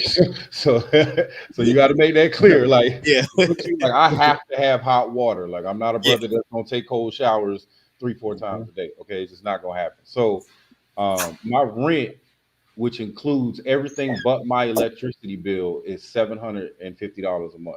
That's still good, man. It's great. I have a pool. I have a 24-hour security. It's gated. I know the brother lives next door. Matter of fact, the brother that owns a lot of them. His mother stays next door. So it's his brother from Atlanta. So that's that. My light bill last month, and my AC is on now. I don't think I turned it off since I got up this morning. And my light bill was $26 US last month. Wow. And I usually don't turn it off, particularly because my dog is getting old and he probably won't make it through the heat. You know what I'm saying? So, so that's pretty much, it probably would be more like $13 if it wasn't for him. Okay. Yeah, but let people know your channel in case they want to reach out to you. Make sure y'all follow this brother channel. Yeah, I'll drop it in the chat. Yeah, drop it again so the brothers, because they're gonna be asking me all night. What song? I want to make sure you drop it again, man. Yeah, so that's simple. I shop at the Supermercado Player right here in Sosua. Yeah, the big one, right? A lot of people don't. When I lived in Chetamicos, I never went there because I didn't want to walk over there. So I was spending half of what I'm probably gonna say now when I lived in Chetamicos, right? Because I'm like, Ron, I got tired of eating chicken and rice and stuff like that. So I might spend $300 a month on food, maybe. Mhm. Maybe, and that's eating out. I eat out a lot. I love Yeah. going to flips. I love going places. Like I make that a point to get out and eat at these brothers' restaurants and their establishments. So Yeah. I Supporting drink, the brotherhood. so if you don't drink or you don't do all that stuff, that's gonna save you a lot of money too. Mhm. So, but I would say, yeah, about $200-300 a month. And then I refuse to get a car out here. I just refuse to Don't drive. get a car. I refuse to drive out here. So I pay for the motos, but in Sosua, like 50 peso, you can get anywhere you want. If you visit, and you probably gonna pay 100 peso. But I have my own moto out here, so transportation might cost me another $100 a month, maybe, because I walk everywhere. So Sosua is small enough Yeah. to walk. So Yeah, yeah, especially in El Bate. If you just staying in El Bate, if you go out, it's different. So look, so they want to know how did you find that place, and if brothers want to reach out to you to help them find something, will you be, well, I don't know if you want to charge them or whatever, but no, that might be business for you. I don't know. You know me, Ron. I ain't out here to work, so yeah. But to answer the brother's question, the first time I came out here, I was cutting up. The second time I came out for business. So the second time I start, like Ron talks about, you can sit at flip flops for 5 minutes, and somebody's gonna sit next to you, and you're gonna be like, "Hey, brother, is this your first time?" That's literally all you have to ask. Yeah, and they either gonna say yes, or they're going to say, no, I've been coming out here for 10, 15, 20, 30 years. Yeah. You're going to get one of the two. Right? Yeah, that's true. And that's how I ended up getting the place. John, he follows you too. It's a veteran out here. I met him online, met him at the pyramids over there by Coco Casa. Then he put me on to another brother that owns the spot over here. So it was just basically through connections. Like, hey, this is a good dude. That expat community, the brotherhood. Yeah, that expat community. And like, oh, you moving out here? What's your situation? He texted me everything. I already had my place when I got out here. So if you plan on moving here, my suggestion would be to come out here a couple times and just meet some of these brothers, and they'll put you in a good spot. So to answer your question, I might spend, my expense comes to right around $1,300 a month, and I'm cutting up. Like, man, that's good. And you're living a lavish life too. He's not cutting up. 1,300. It's a good 1,300. Yeah. I'm spending on food. I'm dealing with the chicas. I'm doing all that. You're getting it in. Getting it in. So 1,300 and getting it in. That's a fraction of what I was paying in the States. All right. So before we move on to the brother Darren, mesh up. So you say you bought up the chicas. I was going to ask you to explain that. Yeah. So how you handle your business with the women in the area? What y'all were talking about it earlier, like you have to. I tell you, but you have to build a rapport with them if you want that type of treatment from it. Mm-hmm. If you visiting, I'm pleading with these brothers because I see it every single day. If you are visiting, you do not have a girlfriend in Sosua. I promise you don't. I don't care if they working at the car place, if they working at a restaurant. What I've learned out here, if they working. They not watching these women making $800 a night while they busting tables at one of these brothers' restaurants. I promise you they not. Okay. Now if you stay here, it's different. Like you was talking about earlier, Cam. You get you a couple that you can trust, that what you're gonna get. I'm kind of like Ron. Like I got one for what I need. If I want to, like the wifey type treatment, I deal with one that way. If I want one that's just ratchet, like Sexy Red, I got one I call when I want to go do some ratchet stuff. You know what I'm saying? Like, you know what I'm saying? She do everything. Pat it up, nose rings. Like, I like that sometimes. Right. She gonna do all that. Ain't no limits to what she will do. And then if you want the one, and then I got one that I like to go places with, and that's when I'm building my content. If y'all ever see one, that's who I'm gonna be with, because she know how to act in public. You know what I'm saying? Yeah, that's good. She know how to act in public. She speaks really good English. She teaches me Spanish. Stuff like that. You know what I'm saying? So she's more resourceful. She has a job. Like she might still be working somewhere. I don't know. Yeah. We don't talk about that. Yeah, you don't care. It don't matter to you. But when I want to go to Puerto Plata and ride the cable cars, and I want to put somebody on video that I'm probably not going to see on the creep cam, Yeah. Even if she's still working on the side, that's who I deal with. Yeah. You know? So you just have to maneuver, and it takes a little while. Like I made a bunch of mistakes. I ain't been out that long, and I made a whole bunch of mistakes. We all make mistakes, brother. That's just part of the game. Because you but in DR, you can make a mistake. And the one thing I like about DR, you can make a mistake and you might not end up deleted like a lot of these other places. That's one thing I do. I like I told people, she might steal your deodorant, but she ain't trying to she ain't trying to take out the game. You know, so that's one thing that I do like.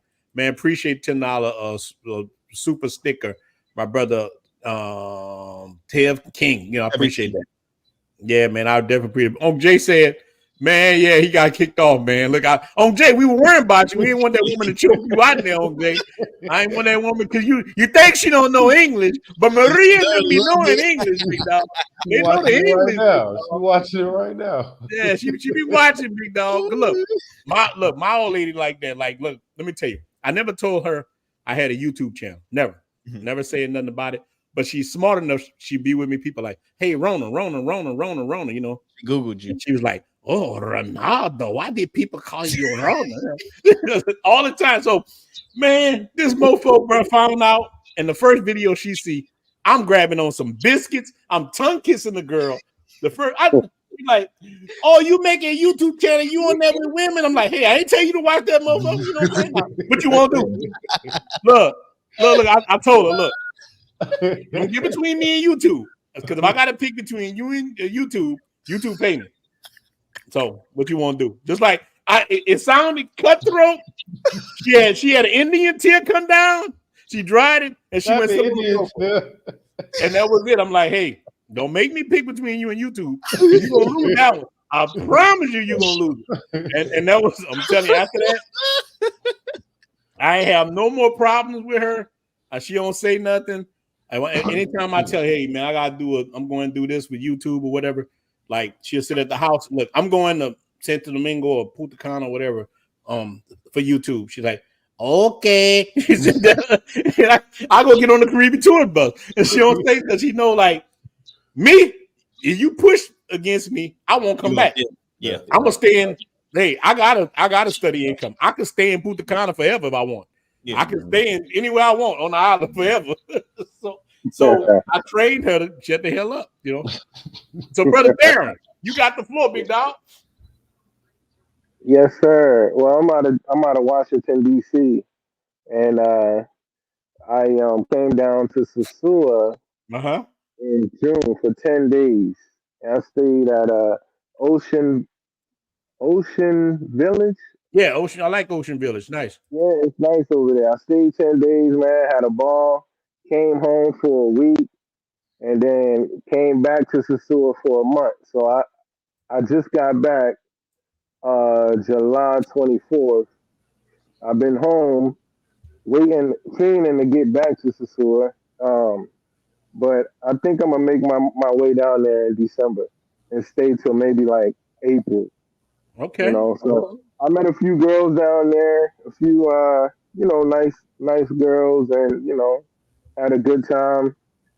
And I still talk to them. Ain't nobody asked me to send them nothing yet, so I've gotten lucky with that. Yeah, I know it's coming. I know it's coming.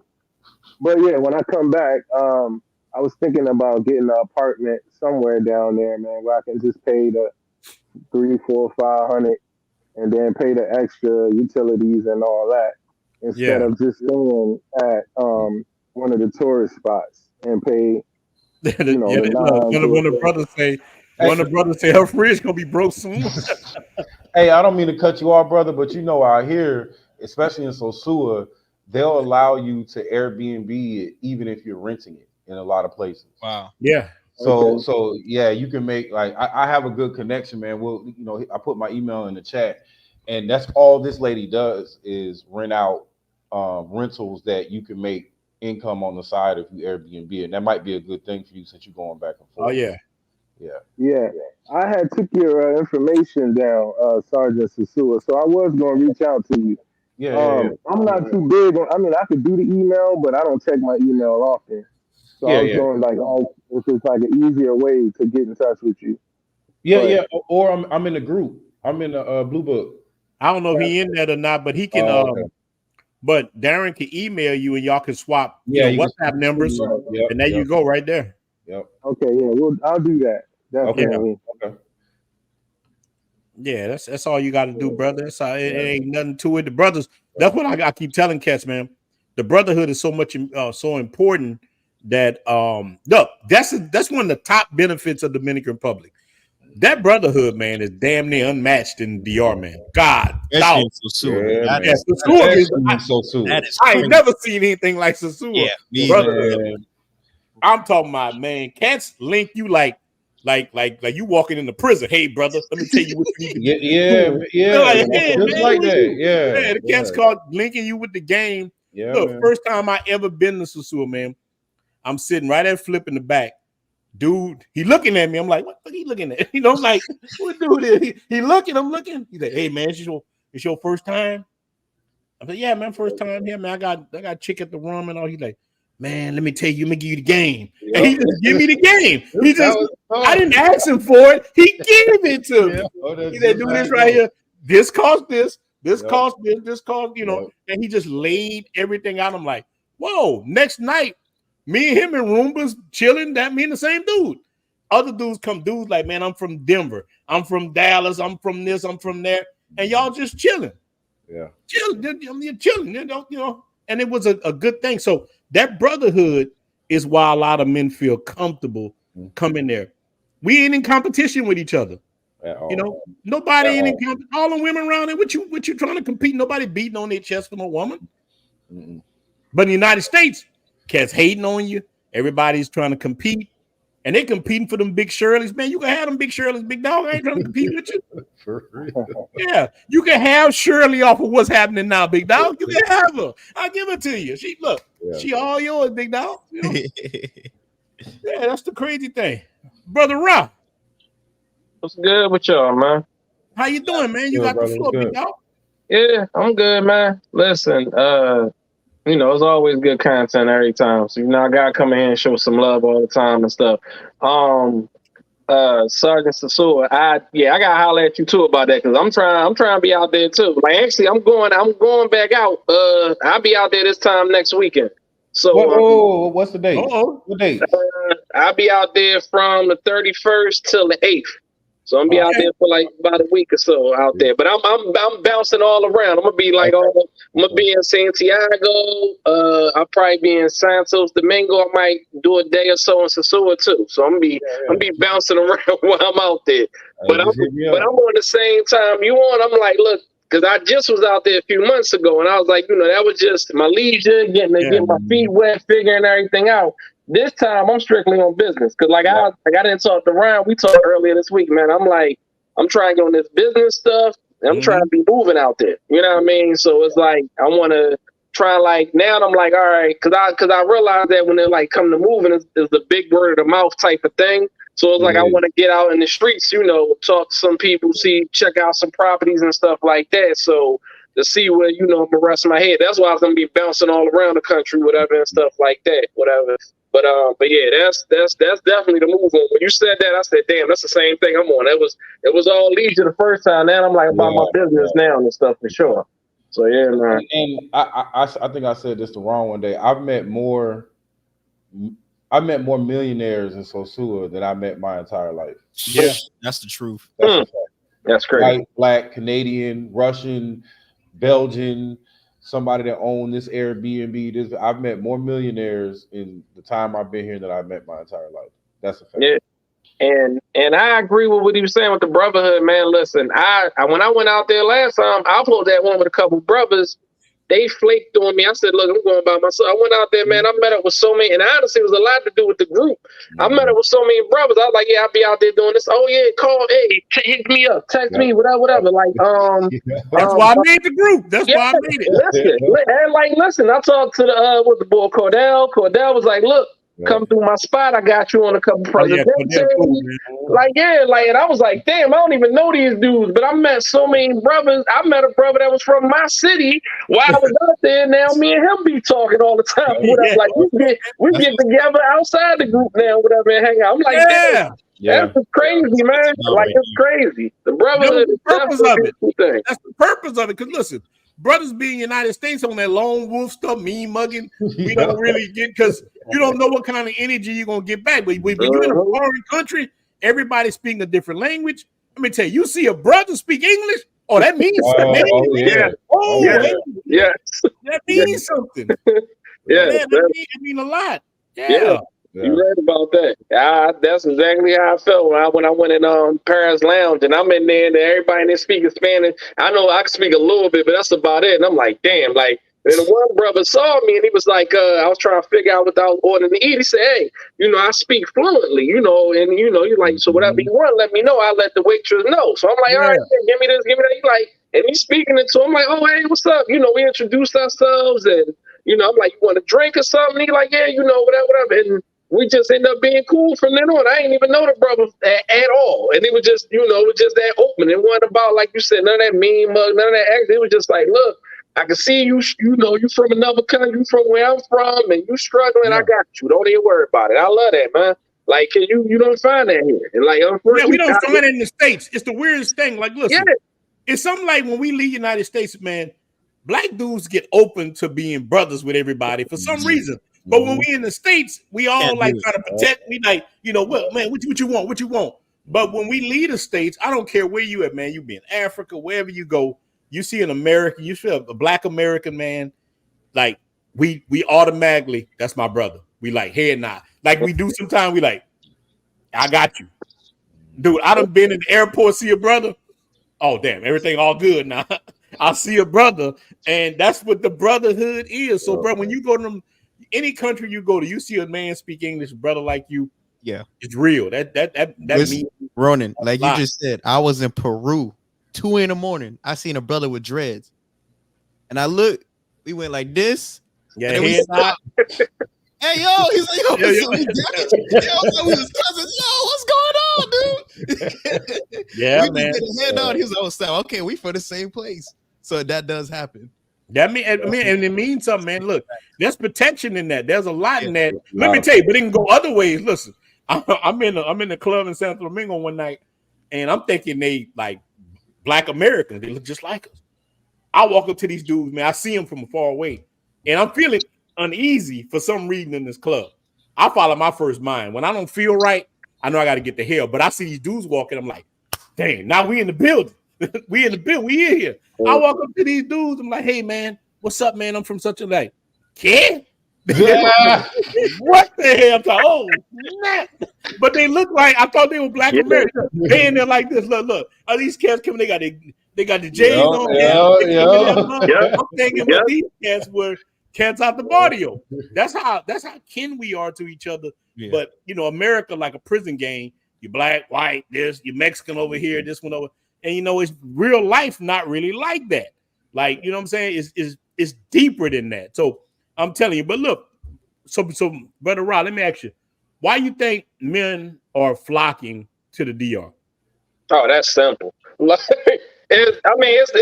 a lot. Listen, as a man, straight off the bat, the love you get over there is so different than over here, man. Like, matter of fact, prime example, I saw this one brother earlier today. I'm in the post office, and he with his woman, and she, they try to pack up the box or whatever, and she's like, what are you doing? What's wrong with you? And I'm like, damn, she talking to him like that's a child. I'm like, was that her? I'm now thinking, well, maybe that's a child. I said, but damn, it's kind of crazy. You could just see the look on his face, like I wanted to do it like he was a slave. Like, go on, brother. Go and get your freedom. Go and get up out of here. Go to DR. Go to Colombia. Go get your. Because it's like men get so belittled. And it's sad because most of the time it be from my own sisters and brothers be like, man, look, you go out there, you don't get none of that. Like I said, like when you go out there, it's like they treat you like a king.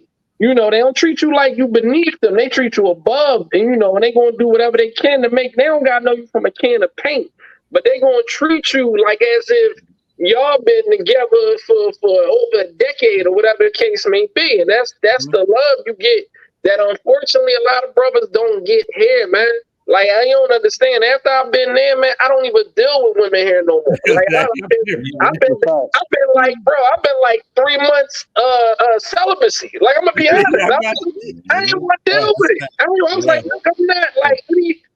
I tried to talk to some females, but soon as they gave me like any type of extra stuff, and I'm looking at them like, you don't even look the type to even get away with the stuff you trying to say to me. Like at least look the part. Brother Ra was like, I'm Brother Ra. You know who I am? I'm Ra. I'm Ra, the sun god. You don't know who I am? I'm El Ra. My name Ra. I tell my friend the best way I tell her, I said, man, these women here try to make you jump through the hell of jumping through hoops. They try to make you jump through fiery hoops. And put on a circus for them. And I'm like, I'm not doing that. I'm okay. You know what I'm gonna do? I'm gonna talk to my chickens on WhatsApp. They all like, Poppy, when you coming back? I said, I'm coming back soon. All right, when you come back, I'm picking you up from the airport. I'm gonna give you rub you down, give you a massage. I got a massage. One of the chicks I deal with is a massage therapist. She was like, when you come back, give you a massage, make you feel good. Well, I'm not dealing with none of that crap. I don't know. Like, that's why I said I'm trying to get up out of here, bro. You know, me and you gonna talk later next week, but it's hard to escape the plantation, but it's easy to. Like when your mind is made up, like you look at some of our ancestors, and when they had their vision to lead those plantations, there was ninjas telling them, like they got ninjas telling us, "Don't go, stupid, don't go. They're gonna catch you. They're gonna do this to you. Master gonna punish the rest of us. They're gonna get you. And look, I got a book. I'm telling you, man. Look, let me show y'all something right quick. I got the whole book. And I know some of this is kind of plagiarized, but I got the whole book of roots, right? Like the real book. Yeah. I read the whole book twice. And in the book, they kind of talk about that. So I'm showing you guys I ain't just talking stuff. Yeah. And I got Frederick Douglass autobiography in my library, all that. But in the book, they were talking about, you always had these kind of black folks who would tell you, hey, man, do not try to give freedom. And they would take the black woman. They would use the black woman to keep black men in line, just like now. They do it set up. They would use them, and look, it wasn't even their fault how they played the game. They would catch this black woman, right? They would get her, and they would take her husband, and they would beat the living dog shit out of him in front of her and the kids. And it put so much fear in her that when her son would come, Mom, I got to get out of here. I'm gonna come back to get y'all. She's like, oh, don't you do that, because she didn't want that to happen to her son. That carried on. So now they still use black women to try to keep us on the plantation to this day. We need to think independently. We're supposed to be leaders, not followers. And I tell women this all the time. We're supposed to be leaders. Let me lead, and I will come to you, and we can do certain things together. But I'm gonna tell you, I'm supposed to be the head of the household, not you. And women, that's been my problem with dating. Like Brother Rai used to about dating, I found myself having to compete with women. Didn't have any problem getting them. I had problems keeping them because I would like, hey, first of all, I'm not going to argue with you about the leadership of the house. Yeah. She's saying, I want to go left. I'm saying, no. We need to go right because this is where we need to go. And if you don't want to come with me, I cut that shit off. Like I use my samurai sword. My name Ronin for a reason. You know what I'm saying? And that's just what it was. So that's the problem that black men are in. You look at our group right now, where we at as a community, everything. What we're battling for is the leadership of the community. Facts. And a lot of us are saying, hey, I'm not about to keep fighting with you. This is the way we need to go. Either you're going to follow me or you're not. And brothers just saying, okay, I'll go over here with Maria. I'll go over here with whatever the woman name is. The brothers just doing it. Yeah. That's what's happening. That's really what's happening.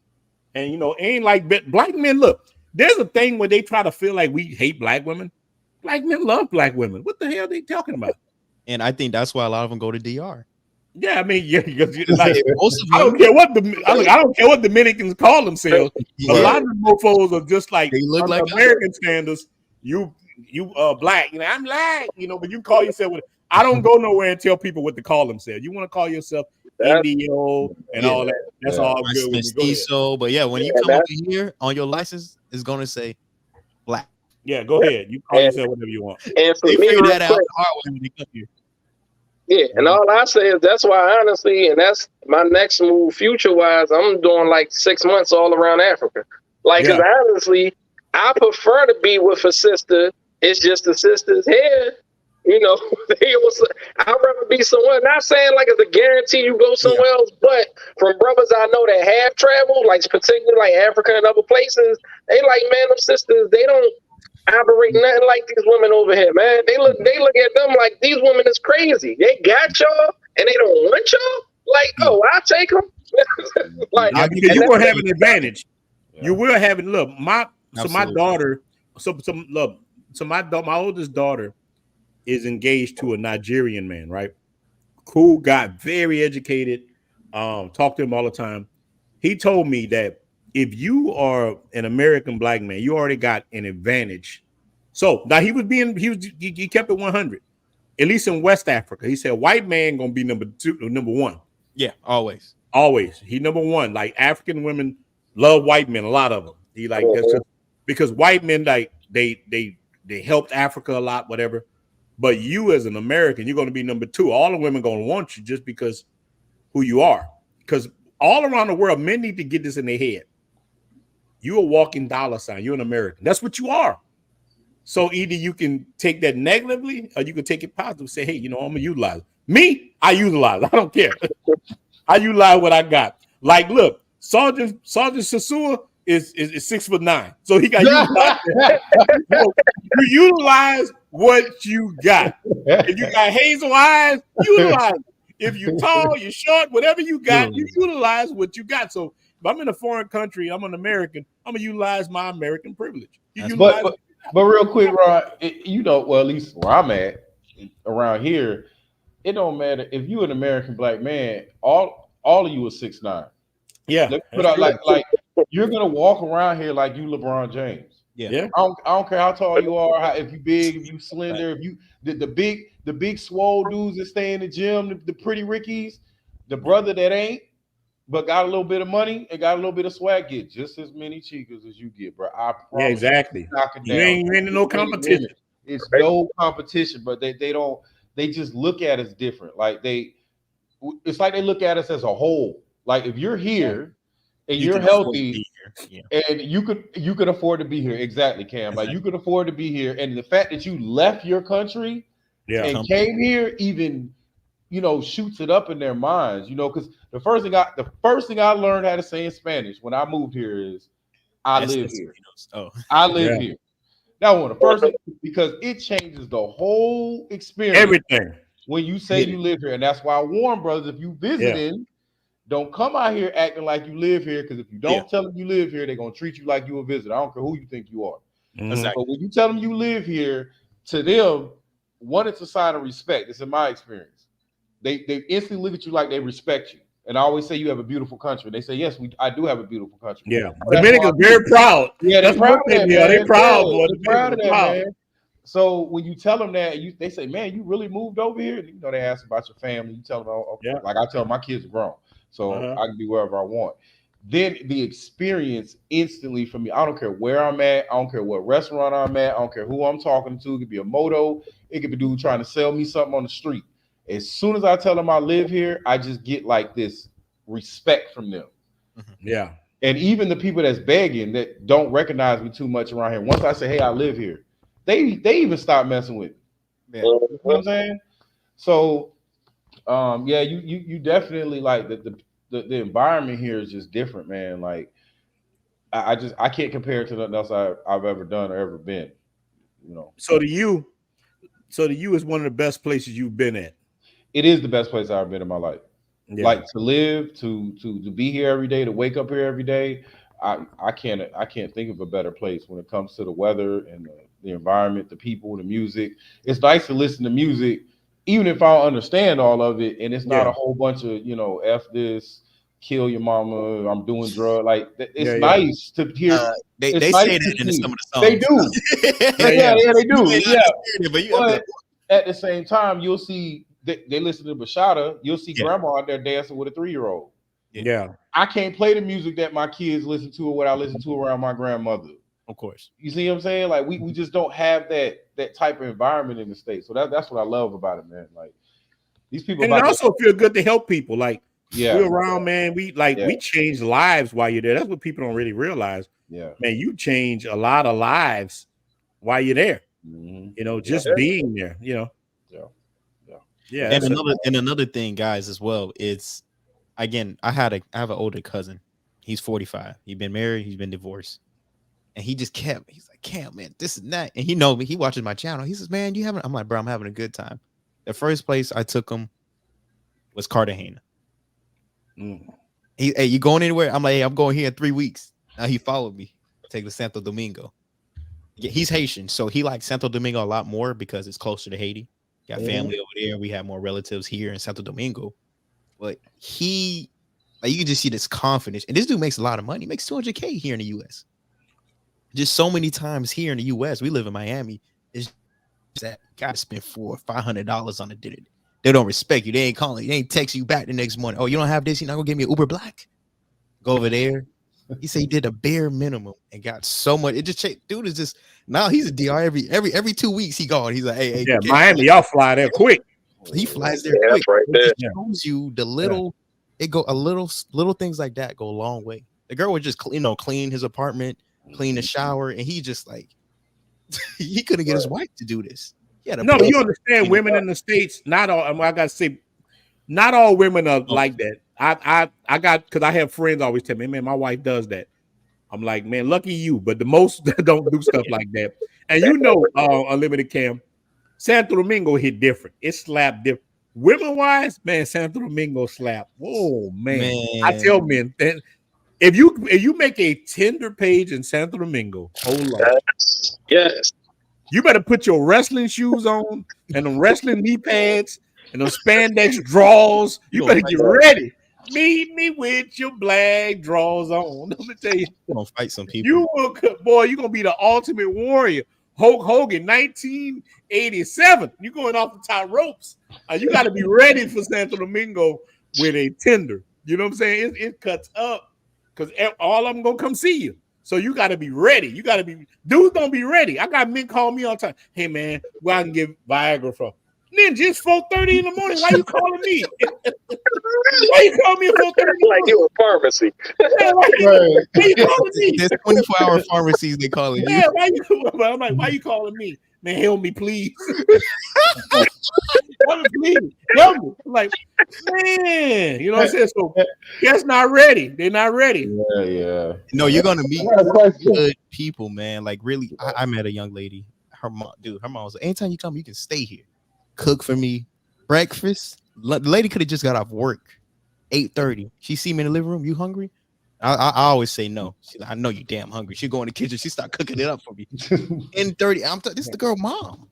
So it's just to show you that the elders have it. So they're teaching that. And then sometimes she'll come home. You didn't cook for him? Go in the kitchen to cook for him. She'll berate the girl, go in the kitchen to chef it up for me as well. So it's good to see that because even the mothers is telling the daughters, hey, you got to do this. They're training them the right way. Here, whatever, go order takeout, go order Uber Eats. So many times here, they're the girl here at my place or at theirs. Hey, can you order food?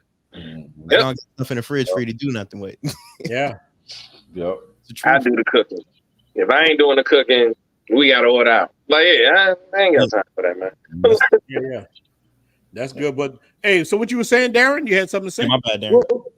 No, it's all good. What's the difference between Santo Domingo and Sosua, would you say?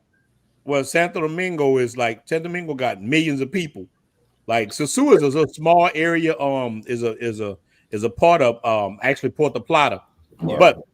But like it depends on what you want. Like if you know what you want, Sosua might be the best bet. Santo Domingo is a big city. You got to put in more effort, like for its dating wise. Now, if you just trying to clap cheeks, Sosua. You can just go there. You ain't got to hunt; they hunt you. Look, when I was drive-bys out here. Yeah, they do drive-by, man. I'm standing on the corner, staring you down. Look, Keith, I'm standing on the corner with a brother. Me and him talking. Me and him just sit out there talking. Woman came and vice gripped my nuts like Cat Williams did.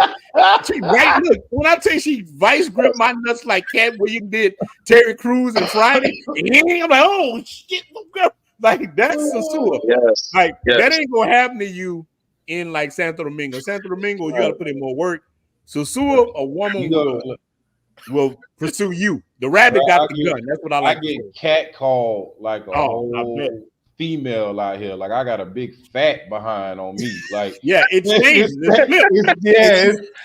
that, bro. Like, man. Bro, and it's so bad. Like I keep one earbud in because I'm listening to something, or I keep the translator in one of my ears just so I can act like I know more Spanish than what I do. No, that's good. So I'll be, and you just hear whistles and hey, pop, you turn, you like, man. So I have to wear sunglasses during the day. That's a must.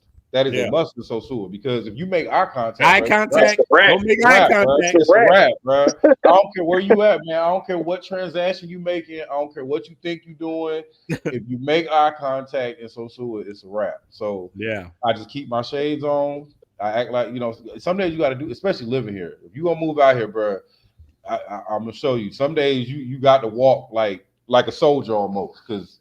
Right, you know what I'm saying? Or you go at certain times, you damn near gonna get kidnapped. I'd have had a chick pull up on me and open up the door, like really on some movies type stuff, like get them steel toes ready. You know what I'm saying? So Prime is right. Prime is right. Santo Domingo is like New York.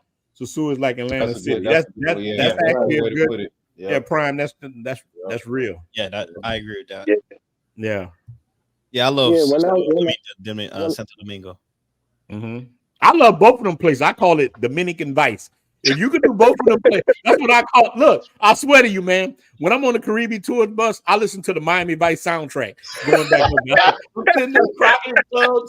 I got my pump, I got my shirt open with my cross. I'm like, that's what I live. Dominican Vice. I go from the north to down there, and I come back and forth. I love it, man. So it's a great living. It's a great living, Boca Chica.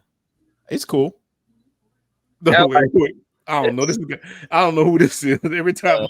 No comment, dog. That boy, I don't know who that is. Man, why you trolling like that? I know they ain't no Miko. That's somebody. Man, why you gonna put that on him? Hey, don't do that to Miko World. I like Miko. It's what some boys. Nah, man, we ain't gonna do that over here. I like Miko. Miko's a cool dude, man. Look, even saying that, your brothers be trolling, man. That's all. It's all fun, but look, that's funny. Brothers be trolling, but look, even me, like you look at Sosua, Miko helped put that stuff on the map too. Like I saw that cat channel a long time ago. He helped put it on the map. So. Man, look, man, shout out to that guy, man. But don't do him like that, man. You can't be trolling like that, man. Yeah. Yeah, we don't want. I ain't gonna let you do that, man, like that, man. Every time he look. Man, y'all don't come in here trolling, man. Was banned and it's just you got too much time on your hand, bro. Right. Any one of y'all brothers want to ask that? We just like. Santo Domingo and Santiago. I think. Now look, I'll say what I think. Santo Domingo, I think, is better because you got the oceanfront. Yeah. Santiago though is definitely cleaner. Santiago is a clean place.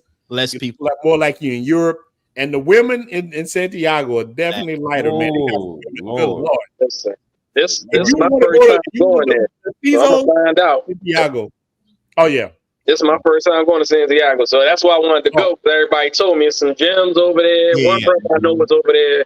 He was like, well, he did the whole, you talk about Vice. He did like all the DR in 2 weeks. And the last place he was at was Santiago. He was like, man, he said, I love it. It's quiet. It's beautiful. He was like, it's chill. Like, the place he was staying at was like a beautiful penthouse spot, whatever. He was like, man, you got to go there. So I was like, all right, I'm going to go there next time I go back. So yeah, so that's. Line you up. No, it's different. So you got some chicks lined up in Santiago? I got a couple that's already that I didn't get to get up with last time I was out there. So and I'm gonna probably give me another little line. I like to do the Tinder or the Bumble like a week or two before I go. I'll pick a little membership fee for a week and line up something. So when I go out there, I don't ain't gotta really worry about nothing, whatever and stuff. Eddie, you got so you're gonna need a neck brace. While you out there, you got a neck brace? No, yeah. You gonna need a neck brace. Like You that. know me? Yeah. So look, Kentucky, man, Santiago got women like for all the guys that like the mestizos, like in like Colombia and everything. And DR got them all over, but boy, I just saw so many in Santiago. Santiago got a lot of like mixed girl. They look like Indians. A lot of them, man. Yeah. Fine, just Mestizos, yeah. a lot of mestizos. And I've told dudes this from the beginning. And the whole city's clean. It's very clean. Look, in like you will see in Santo Domingo. Santo Domingo got areas in that city center is very clean, very beautiful. But when you go out of that, you're gonna see some stuff. Trash everywhere. It's like in Santo Domingo City Central is in a dome. When you leave out of that dome, it get real. Or even when you're coming into Santo Domingo, when you're riding the Caribbean tourist bus from Sosua, I'm just trying to get you guys ready. When you see this, you gonna trip out. It's rough. Yeah, you gonna see these areas. They're very rough, so you got to be prepared for it. But I understood that. Look, I was ready for Dominican Republic because I thought like everybody else. Oh, it's a raggedy third world country. But when I got there, I said, "Whoa, it's different. This is a developing country. This place look good." I'm in Louisiana.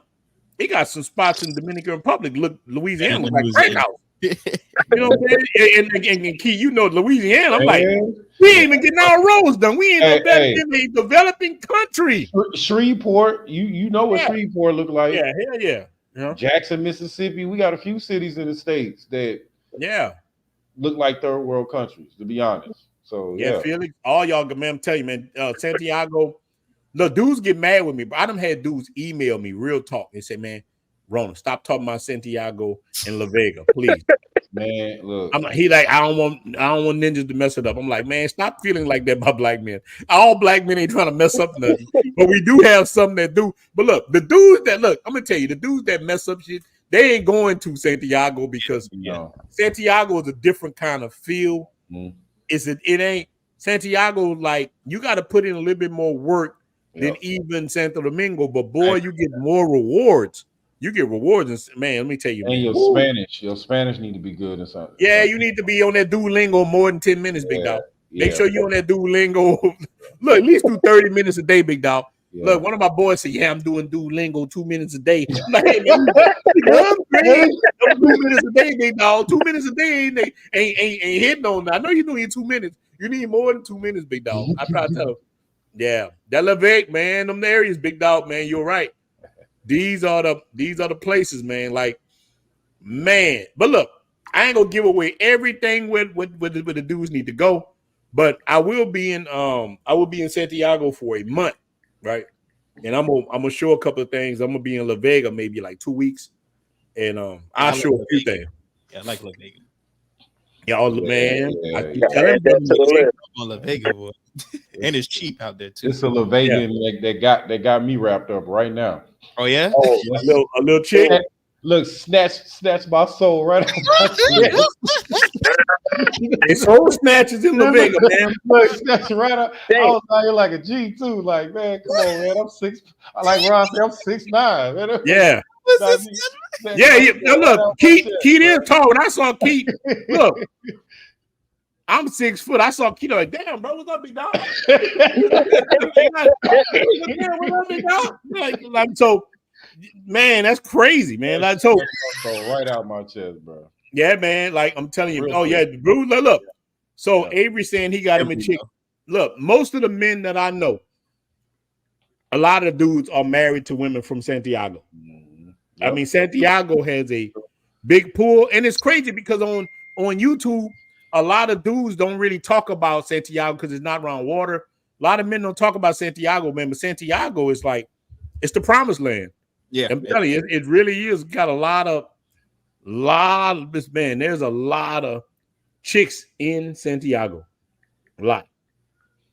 And I tell men all the time, man, where the chick from? When their dudes ask me, hey, man, you know this chick with? I said, where's she from?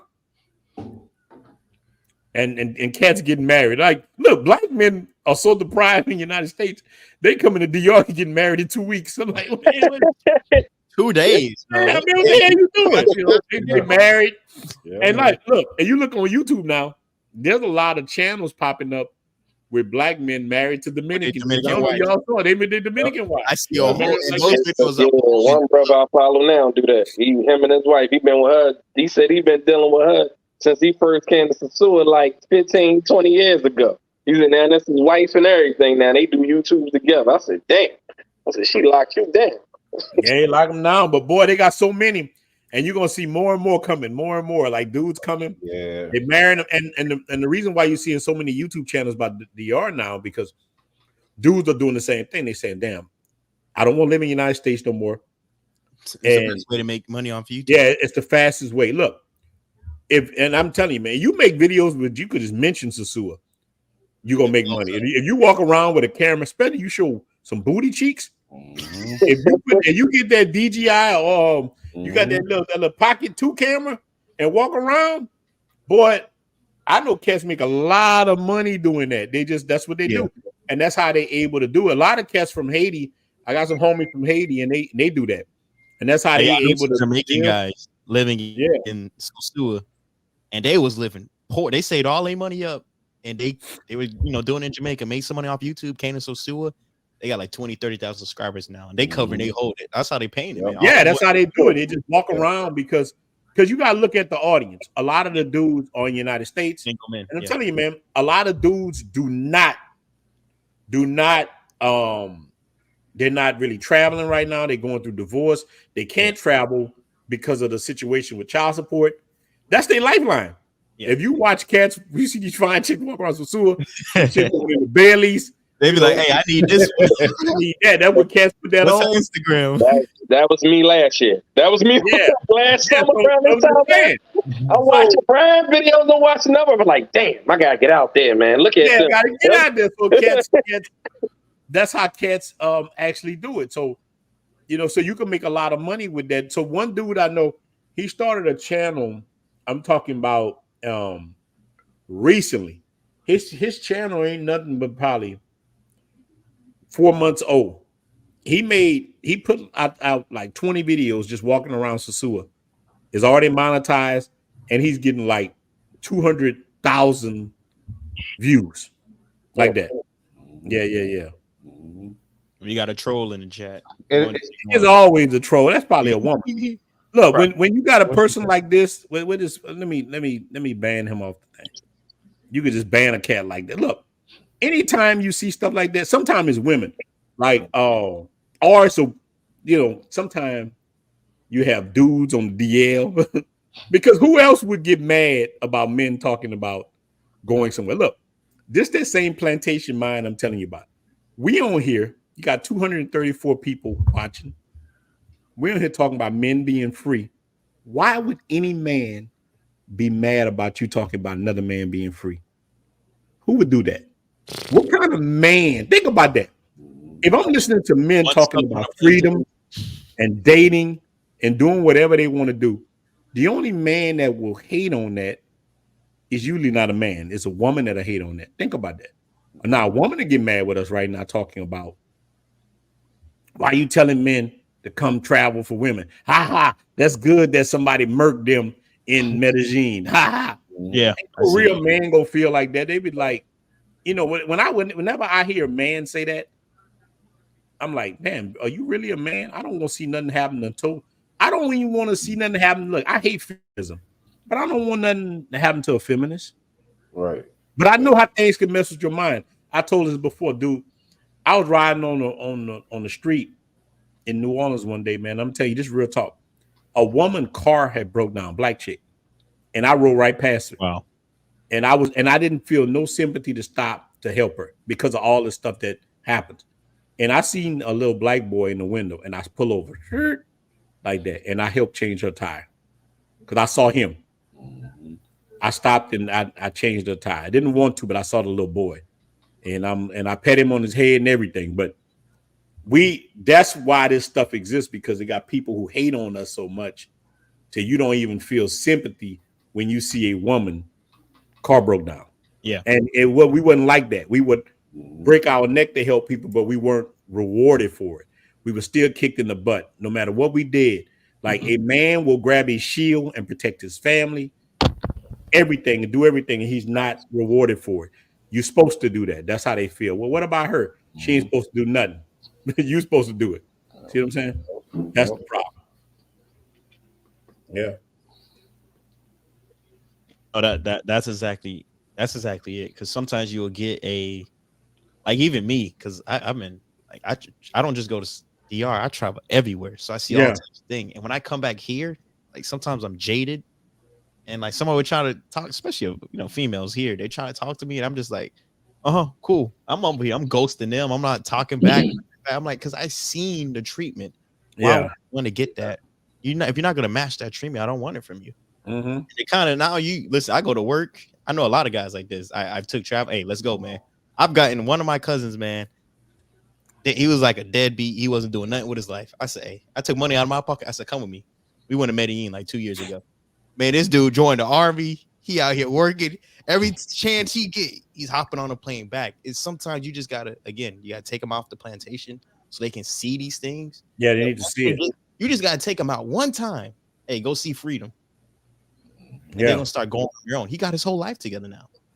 So it just shows you, like, it really does change your mindset. Change your mindset, change your life. But Charles Tyler did that to me. Let me tell you, I didn't feel like, look, even me back then, I had uncles and stuff who got, one of my uncles married to a Dominican woman. I got one who with a Japanese woman. But I always felt the same way. Like, I ain't got to go overseas to get no woman to do any of this or that. I felt like that. And it took me getting frustrated and red pill and messed up. And I saw Charles Tyler in Brazil. And that brother was just talking facts. He was just saying, hey, brother, there's another option for you. The black man's option. You don't have to suffer. And I read that Essence magazine hit piece on men going to Brazil. And then I watched it, Frustrated in Brazil. And I felt just like that. That was the birth of it. I'm telling you, that's what the birth that I like. You know what? Damn, that's my mentor. I don't need to go through this. Then I saw Taylor Made talking about DR. And I was like, damn, DR close. And boy, right when I got ready to go to DR, I'm telling you, I'm going, look, bro, this happened 2 days before I was going to get my passport. Dude, I got hit with child support and they pushed that. And the judge hit me. I'm telling you, I got divorced, everything good.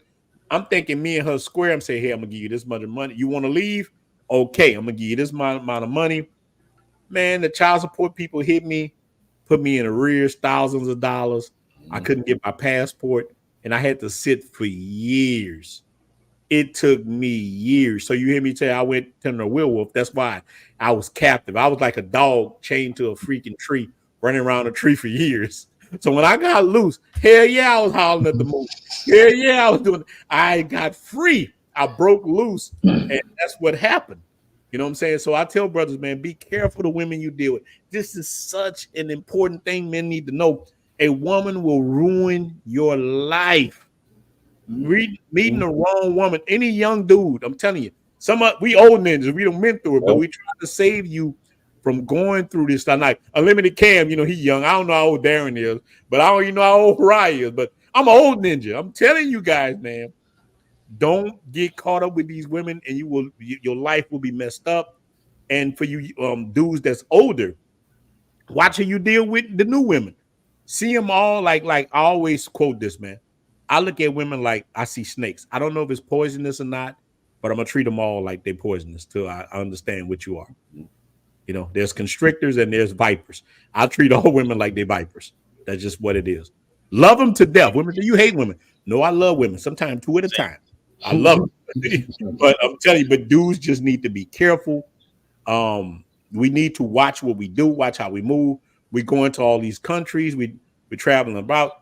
Watch your drink. Get with the brotherhood. Stay connected to the brotherhood. We need to stop hating on each other, man. I'm telling you, man. This is the real, man. Shout out for the super chat, Caribbean Casanova.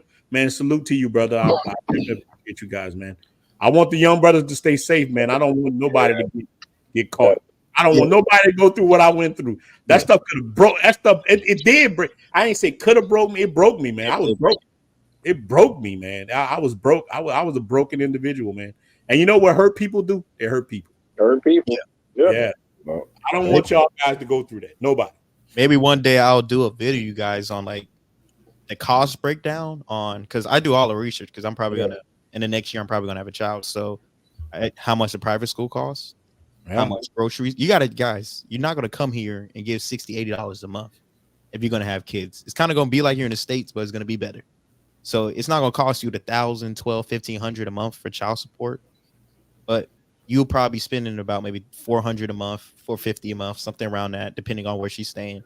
But private school is cheap. I got my cousins, they're like 3-4 years old. They go to private school, $25 or $20 a month each, and they get fed there. They do, and this is like top private school, so they learn English, they learn Portuguese and Spanish. So I'll do like a cost breakdown in the future. This is in Santo Domingo, like private schools, high schools, even from there on to what to do when they get in high school to get them into the U.S. college base. But it's a whole process. So, because I know a lot of people, they don't want to have kids in the U.S. and they don't want to do surrogacy. I think that's crazy. But this is definitely an option for you if you're looking for that. Yeah. I mean, that's what I'm saying. This is what the thing we need to do. And, look, it's all fun to troll and have fun and pick on brothers and all that. But a lot of brothers are suffering. We need to keep that in mind. We just balance it out. It's fun. A lot of stuff is fun. But we got to balance like the brother talking about the arrears. Man, I got hit with some high arrears. I went through the same thing with the arrears. So he right. It took me. Yeah, I got hit with. Look, to get out of there. I thought she was smashing the judge. I looked at the judge like, what the hell? Y'all clapping cheeks. They hit me so hard with the arrears. You and me both, brother. They hit me for some thousands, and I had to pay that. They was like, thousands. I just put my passport in, and then they hit me. I'm thinking like, all right, it should take a few weeks or whatever, a month or two. They hit me back like, oh yeah, you owe this in arrears. And I'm like, but I'm paying child support. They like, yeah, but you owe these arrears. And until this is clear, your passport ain't gonna be accepted. I said, damn, man, listen, I was going through this during the pandemic. I went through all that, so everything's slow. I'm calling this person every day, man. Before it took me, I think it took about 6 months, give or take, before it finally was done. I said, thank God. I was like, I'm out. But as soon as that happened, I booked the trip and was out. Man, that was horrible, man.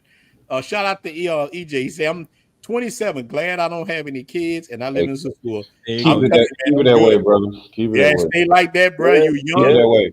You winning in life. I tell all your brothers. You're a king. You're a king. Yes. Yeah, you're definitely a king for doing that, man. Way. Do not let none of these women pressure you into having no baby. Hey, Caribbean Casanova was smart. yeah, man. That is. Hey, man, I'm gonna tell you. Look, Casanova, that's some smart stuff, man. But look, I messed up because I ain't know nothing about no passports or nothing.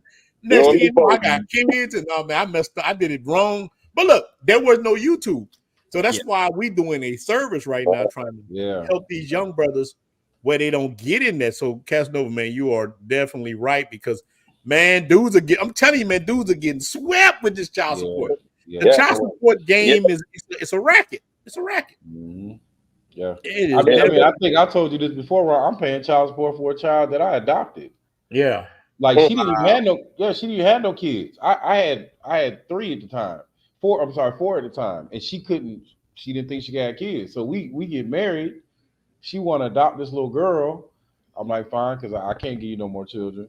Yeah. And I adopt the baby, and we stayed married for a couple of years. And then when she dipped, she looked me right in the face and was like, well, how much you going to pay a child support? I'm like, damn, I didn't pay child support. That's crazy. That are mine.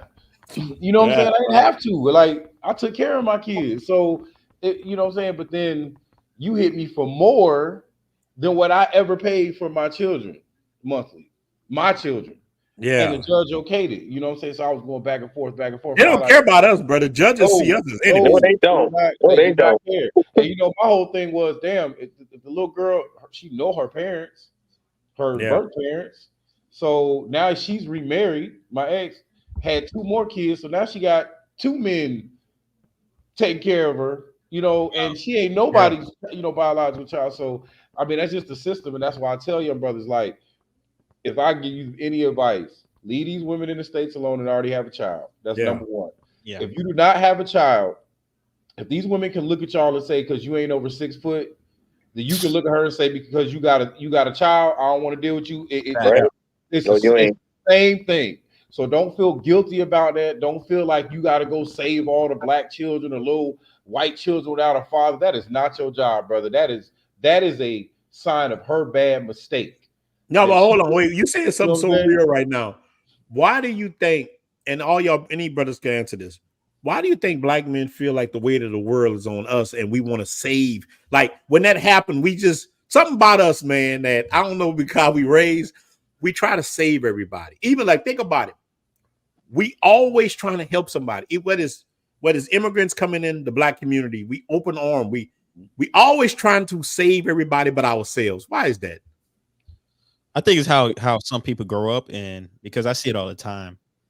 Some people, they didn't grow up with their dads, so they had their moms. They got half brothers, so they just like, hey, I wish my mom had somebody like me who's gonna save this person and be the father to these kids and stuff like that. But like I have both my parents, I have both my grandparents. I don't have no sympathy. You got kids, it's over. I'm not gonna waste my time and do that. you done. I'm different though. Yeah. But there's Yeah. people who didn't have a dad and they had, a stepdad, and they really felt, hey man, if a girl has a kid, it's not a big deal. I'll take care of him and I'll be the one that steps up. Then they get caught in that trap. 4, 5, 6, 7 years later, they get divorced, and now they get child support for a kid that's not theirs. Like he said. Yeah. I think I that's think Mike the reason. right too. It's thing. Yeah. So and look, and I'm talking about even from dudes our age, because you're a young cat, man. Thank God. You're a young guy. Like some other guys in our 40s and stuff, man, even older. We come up in a different generation, man. We saw like some of our men that came before us abandon us. A lot of the dudes, they got on drugs.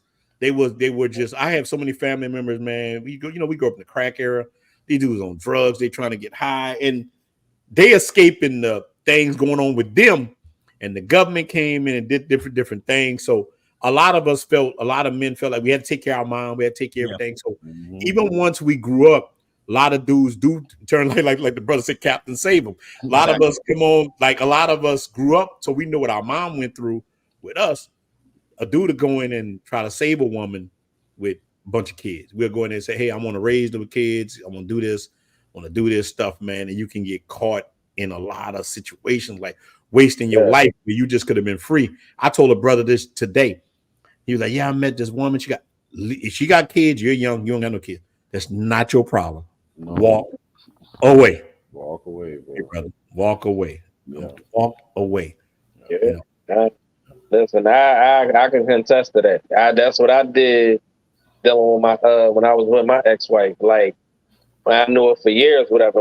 But like before we was married and we were just talking and everything, I used to raise the kids like they was my own.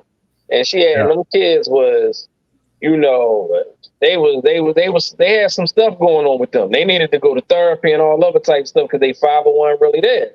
So I tried to take that role. Not even by choice. It just ended up happening naturally. But then it ended up we had friction because of that.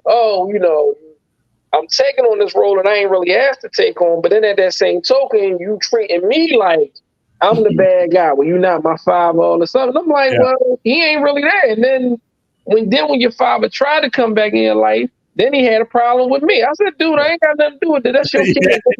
Go raise your kids. I ain't got nothing to do with that. It was just a lot of extra that, I agree. Like, man, you waste so much time. There's so much time I can't get back.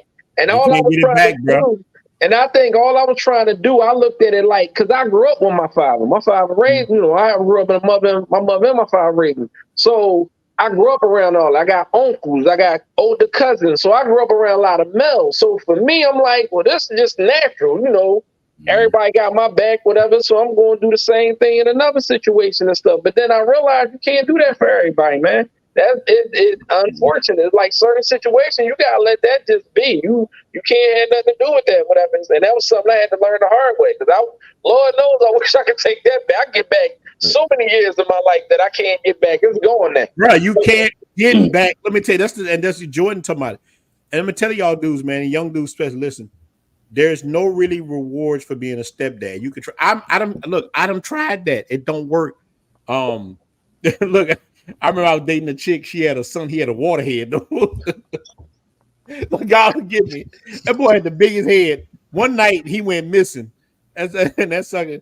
It took us like 8 hours to find him. He was hiding in the dumpster. Okay, head about that big, man. I wasted so much time trying to be a stepdad to that kid because his head was so big. I knew he was gonna have a hard time. I'm laughing about it. I I can see his head. You go. You can't leave that part alone. Boy, y'all going to hell laughing at me talking about that. All y'all boys going down laughing about their head. But boy, there is no reward for you wasting your time trying to be stepdad of the year. There's I done tried it. When you break up with that woman, blood thicker than water, them kids gonna go. It's rare. It's rare that the kids gonna rock with you. Very rare. And boy, look, I done raised a couple of little kids, man. Simping, liking a woman because she fun. And when me and the mom break up within a few months, maybe a year, I don't even hear nothing from them kids no more. No, nothing. Man, raise your own kids. There you go. And be happy with that. You know. What's the benefit of a young man that doesn't have children to be with a woman that had? A lot of women will straight up say, "Oh, if you got baby mamas, I won't deal with you." And they got like 2 kids. I've seen it. I've heard them say that. Like, nah, if you got I ain't dealing with that, but I got a baby. Like, I can't see the benefit for a young man, a young educated man that's doing, things the right way. I can't find one benefit in him taking that on. Like in the wild, they kill other people young. You know what I'm saying? Yeah. A lion will kill. He'll kill all the babies and run off any female lion that is not in heat. Like, if you can't give me none and give me some babies, I'm running you off and I'm killing the babies. Yeah, they will slaughter them kids, man. A lion right in front of them. You know what I'm saying? Yeah. So, that's not to say, some brothers don't find a woman that got a baby and they raise them and everything's good. I'm just saying I can't see as a young man the benefit in pursuing that type of relationship, especially when like Unlimited Cam, way younger, he's 20-something. You're that young. Why would you do that? I'm like, why would you do that? That's not the way. That's not what you should be doing as a young person. You should be trying to get your money, get your life straight, find a way. And I think a lot of men come into it and they become fathers before they even had kids of their own. Exactly. Now your whole career path is different because you're trying to take care of this kid, not knowing this woman might leave you tomorrow. You done. Mm-hmm. The biggest issue I see is guys will use women like that for themselves to get their life together because they won't be doing nothing. And I'm not gonna lie, the girl will get him to start working. He stopped drinking. Now he working 2 jobs to take care of both of them. He done got all mad, But these dudes gonna be on the right track, man. Yeah. I knew a guy who was a pool boy since we was in high school. I graduated high school like 7 years ago. I'm 24. I graduated high school, college. I got my master's. All this passed by. He was working as a pool boy. Started dating a girl with 2 kids. He was about 23.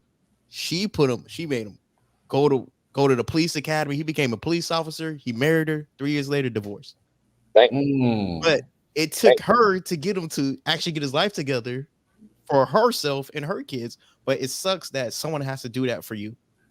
It sucks that has to happen. Because and why you can't find a woman to do that don't have kids? Like, aren't they supposed to be supportive? Aren't they supposed to help get us to where we're trying to go, motivate us? So that's what I'm trying to say is you can get that same. She motivated you because let's not lie about this. Most of the things we do as men is in some type of way because of a woman. The car you drive, the way you dress, how you do this, blah blah blah blah. 100%. Right? So why not find one that ain't carrying extra baggage that can do the same thing for you? We're talking about women overseas and in these other countries that are feminine. That's really, in essence, all she really needs to do for you to be successful. It's just the things we talk about on these lives all the time.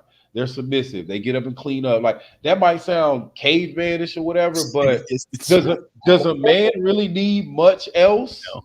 Nope. If you're not a self-motivator, you're probably not very successful.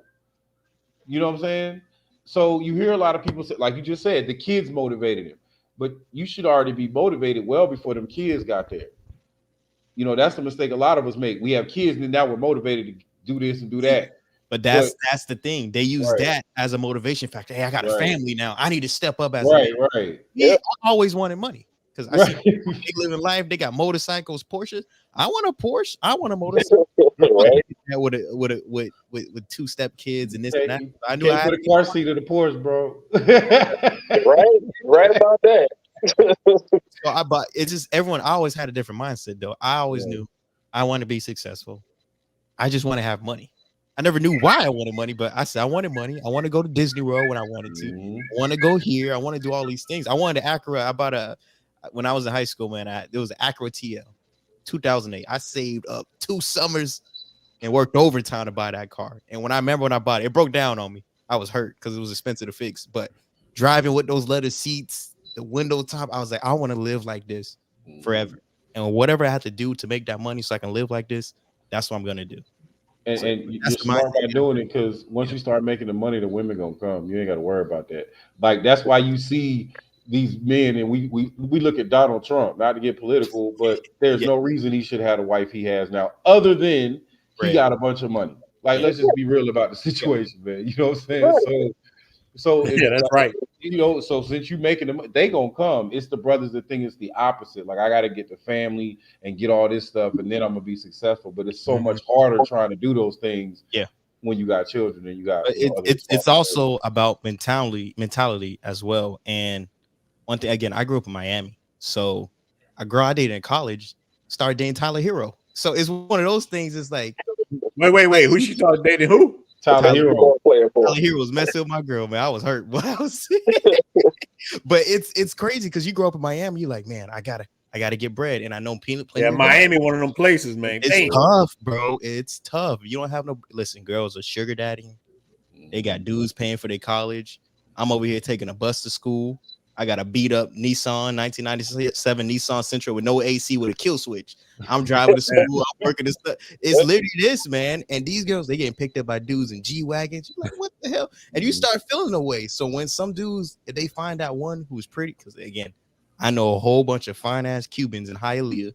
Oh yeah, Jose in high school who would seek their teeth in somebody like that and just get them on the right path, put them in the police, military, and just snatch their soul from them. But it really is about mindset. Like, what do you want out of life? That's my biggest thing. What do you want out of life? Do you want to be free? I want to be free. Traveled all throughout South America, went through the islands. I always wanted to be free, and that's what you. Yeah, you just did. Just did 4 months traveling South America. Went through all this. Went to Peru, Argentina, Uruguay. I did all that. It's gonna be on my YouTube channel. I'm still editing videos, but I couldn't do that if I had a wife or having kids. Oh no. Even my family was tripping. My dad was, you weren't scared of being kidnapped? I was like, no, I was the happiest I ever been in my life. Yeah. Living the life, man. Living the life. That's the way you want to, like, listen, I met these young brothers when I was in last time I was in Santo, Domingo. Well, I was over in DR, whatever. And I met these young brothers up in Oasis of all places.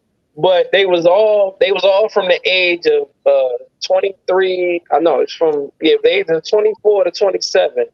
Four brothers. They all from Seattle, and they was like, man, all we do is just travel. They're like, we're about to go to Australia next month, and then after that, we're going to Thailand, and then after that, we're going over here. I was like, damn, and I'm just like, y'all living, it makes me happy, man, to see young brothers doing that, man, because it was like coming up. Like me and Ryan, we around the same age. Like coming up, it wasn't a situation. Like at least in my neighborhood, it was the dope man. That was the one that was making the money. And he wasn't traveling nowhere. He had the nice car, house, or whatever, or the lady and the clothes and stuff, but he wasn't doing no traveling. And I was like, damn. I had the same conversation with my brother not too long. I said, damn, think of the boy that was out there doing that. Showed us pictures of his house over in another country, or the woman he went, just motivate us instead of us being like, all right, well, we gotta get on the block like him.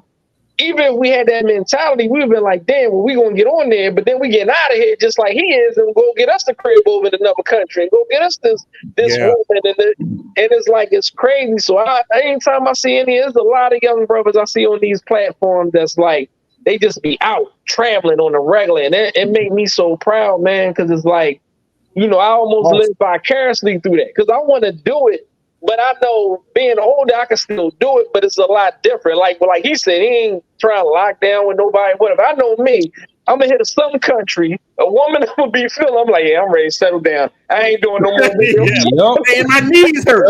Man, my knees hurt. My back. Maria made me feel good. I'm cashing out. Real, Cashing out. real quick. And I'm done. Like I ain't doing no more of this. So that's why I say it. So I love seeing brothers like that, man. Like Limited Cam and a lot of other brothers I see out here, man. Like y'all living it up, man. Like I said, I try to live vicariously through y'all because that's my youth. Like yeah, young brothers doing it. Young brothers doing it. But go ahead, Sergeant. No, I was gonna say, I know earlier y'all was talking about like I know Cam was saying like he puts them out, right? Like they come through, he put them out. Like bro said, I'm an old ninja. Like I like to wake up next to something. Yeah, right. Because that's what. Oh, you like you like men on the move, men on the move. Say sometimes I get lonely when it's late at night. It just make me feel better about whatever's going on. So, I'm one of them. So usually, if I can't, that ain't gonna happen. Then don't even come deal with me, you know. But everybody, like you said, out here, you know, anywhere you go, everybody got their own situation. But these young brothers, what I like about them is these young brothers, they ain't playing no more, man. Like. This younger generation of black men are on some like, nah, pay me. Like I'm that dude, you know. I love that energy out of them, bro. I love that energy out of them because they don't have time, bro. Like, nah, I got this going on, I got that going on. You know, they're going through this technology phase and all the changes in our country and all this stuff. And these young brothers, no matter what color, white, black, because I'm starting to really believe like the racial divide with their generation is fading. It's really fading with their generation. Yeah, it's going. It's going. Look, really, Jay said drizzle, but Charlie's saying what you're saying. It's nothing like waking up. Ain't nothing like it. Ain't nothing like it, bro. You ain't like it. Brother Charlie, you're right. Nothing like it. Yes, sir.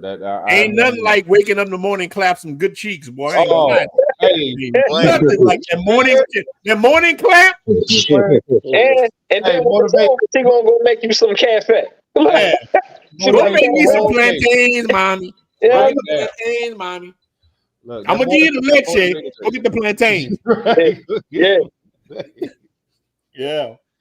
So that's man, kudos to the young brothers, man. Y'all definitely in savage mode, man, in a good way. I love watching it. I love seeing it. I definitely appreciate that. Yeah. Yeah, that drizzle, the brothers trying. Look, I'm telling you, man. They ain't playing with that, bro. They is not playing with that. So the brother Casanova, you can get on. I dropped the link again. We were about to stop, but I definitely let you get on.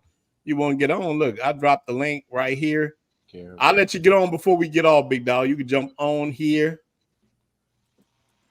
There you go. Let brother Casanova get on. Brother Casanova is all you. I dropped the link, brother. You can get on with us. You see what Jay said? What Jay say? I ain't gonna lie, that Colombian. Yeah, man. I'm gonna tell you. Oh, Jay. I'm telling you, ain't nothing in the world like that, man. Like it. He in the bed with a man in the background. I saw it earlier. I wasn't looking, but I thought she choked on Jay out. I thought she dropped him in there. You know, because I know how it is, man. These chicks, look, you think these chicks can't read English? A lot of them smarter than you think. These chicks know a lot of stuff, man. Be a fool if you want to. Be a fool if you want to. There ain't lying. Yeah. All right, brother Casanova, you got the floor, big dog. Salute to the Brotherhood, Unlimited Cam, Ra, what it do, Darren, Sergeant Sosua. What's going on? See, this the type of vibe we need to make sure we build, man, because this is the type of passport brotherhood that should be represented. Unfortunately, you know, it's the fuckery that's out there that seem to get the traction. You see, that's the problem. That's why we definitely need to make sure that you keep coming live, you keep making these videos, brother, because at the end of the day, this is the youth that we're trying to really put on. You know, like, you know, thank God there's a few of us still out here, because the majority of these fools is making us look terrible, you know. And you know, it's funny because there's a few things that you had touched on, you know. I'm gonna just run through them real fast. Like, one of the reasons why, like, if you really think about it, especially because I was actually when I was doing a lot more reading when I was younger, right? There was an author, Liberal R. Hilder, right? So she had a book called Slavery, Fatherhood, and Paternal Duty. Now, in that book, it kind of breaks down the actual experience of the Black father during those slavery days. And after I read that, it kind of dawned on me the reason why Black brothers have no problem being stepfathers is because it's actually in our DNA. Just think about how many of us got taken out, you know, one way or another. And then the other ones had to step up because we were communal people. right? So this was Yeah. actually ingrained in us. So the problem is that we no longer are living in that type of community. So there's no protection for that kind of, behavior, which is really supposed to be able to hold down the community. But because that's no longer the case, it's actually putting us in a very, very bad position. So don't get me wrong, if the woman is a good woman, there's a few cases, especially in which the fact that maybe the father had passed, when being a stepfather to a good woman can make sense. But we're talking a very small percentage. It's so small and negligible that I just wouldn't, in good conscience, be able to tell brothers to be able to look out for that type of lifestyle. Because being in a relationship with a woman with kids is bad enough. But then actually being into the system where you sign up and you financially, sign up and put yourself in a horrible business deal. Oh man, it's crazy. It's like when I talk to my youngins, you know what I tell them? I tell them you got to treat these females in your mind, as far as when you're looking at their value, the same way you're looking at it as if it was a vehicle. It sounds crazy, but you really got to do that, right? If you got a vehicle and it's got a blown head gasket, right? It's got a ton of smoke, right? It's got all these issues and problems. There's no way in the world you're gonna purchase that unless you're ready to fix it up, right? But to do that, you gotta have bread, you gotta have patience, and you gotta have a will to do that. But there's no real value if there's no resale value, if there's nothing that person is going to bring. So you gentlemen who's preaching that, man, keep preaching it, you understand? But just make sure that we walk that line, right? Because we don't want that blowback from, women that's wanting to sit here and attack us because they think that we're attacking them, and not realizing that if you know that you're not the type of woman we talking about, you shouldn't be speaking. But unfortunately, that's not what happens. Females internalize anything that we say. So we got to make sure there's a separation, right? Because, a lot of there's not one red-blooded, warm-blooded man who doesn't agree with a lot of what the red pill has to say. The problem is when it gets toxic, right? Because then it starts representing stuff that we really don't believe at the end of the day, even though we may have these situations in which we had these experiences, like what you said. Man, I can't imagine what it had to be like right about to get your passport, then they hit you with arrears. Not that you wasn't taking care of the kids, but because you didn't have that paperwork, right? And so, if they got in their feelings, this system ain't set up for us. So imagine, you getting ready and now you can't do it. Oh Lord, that's like getting hit with a prison sentence, and then the other gentleman talking about he was a good father, a good person, a good man, and he actually adopted the actual child and got hit with child support. That's crazy wild, right? So the problem is that it always happens to the good guys, because to be honest, the demon time niggas, they're not doing none of that.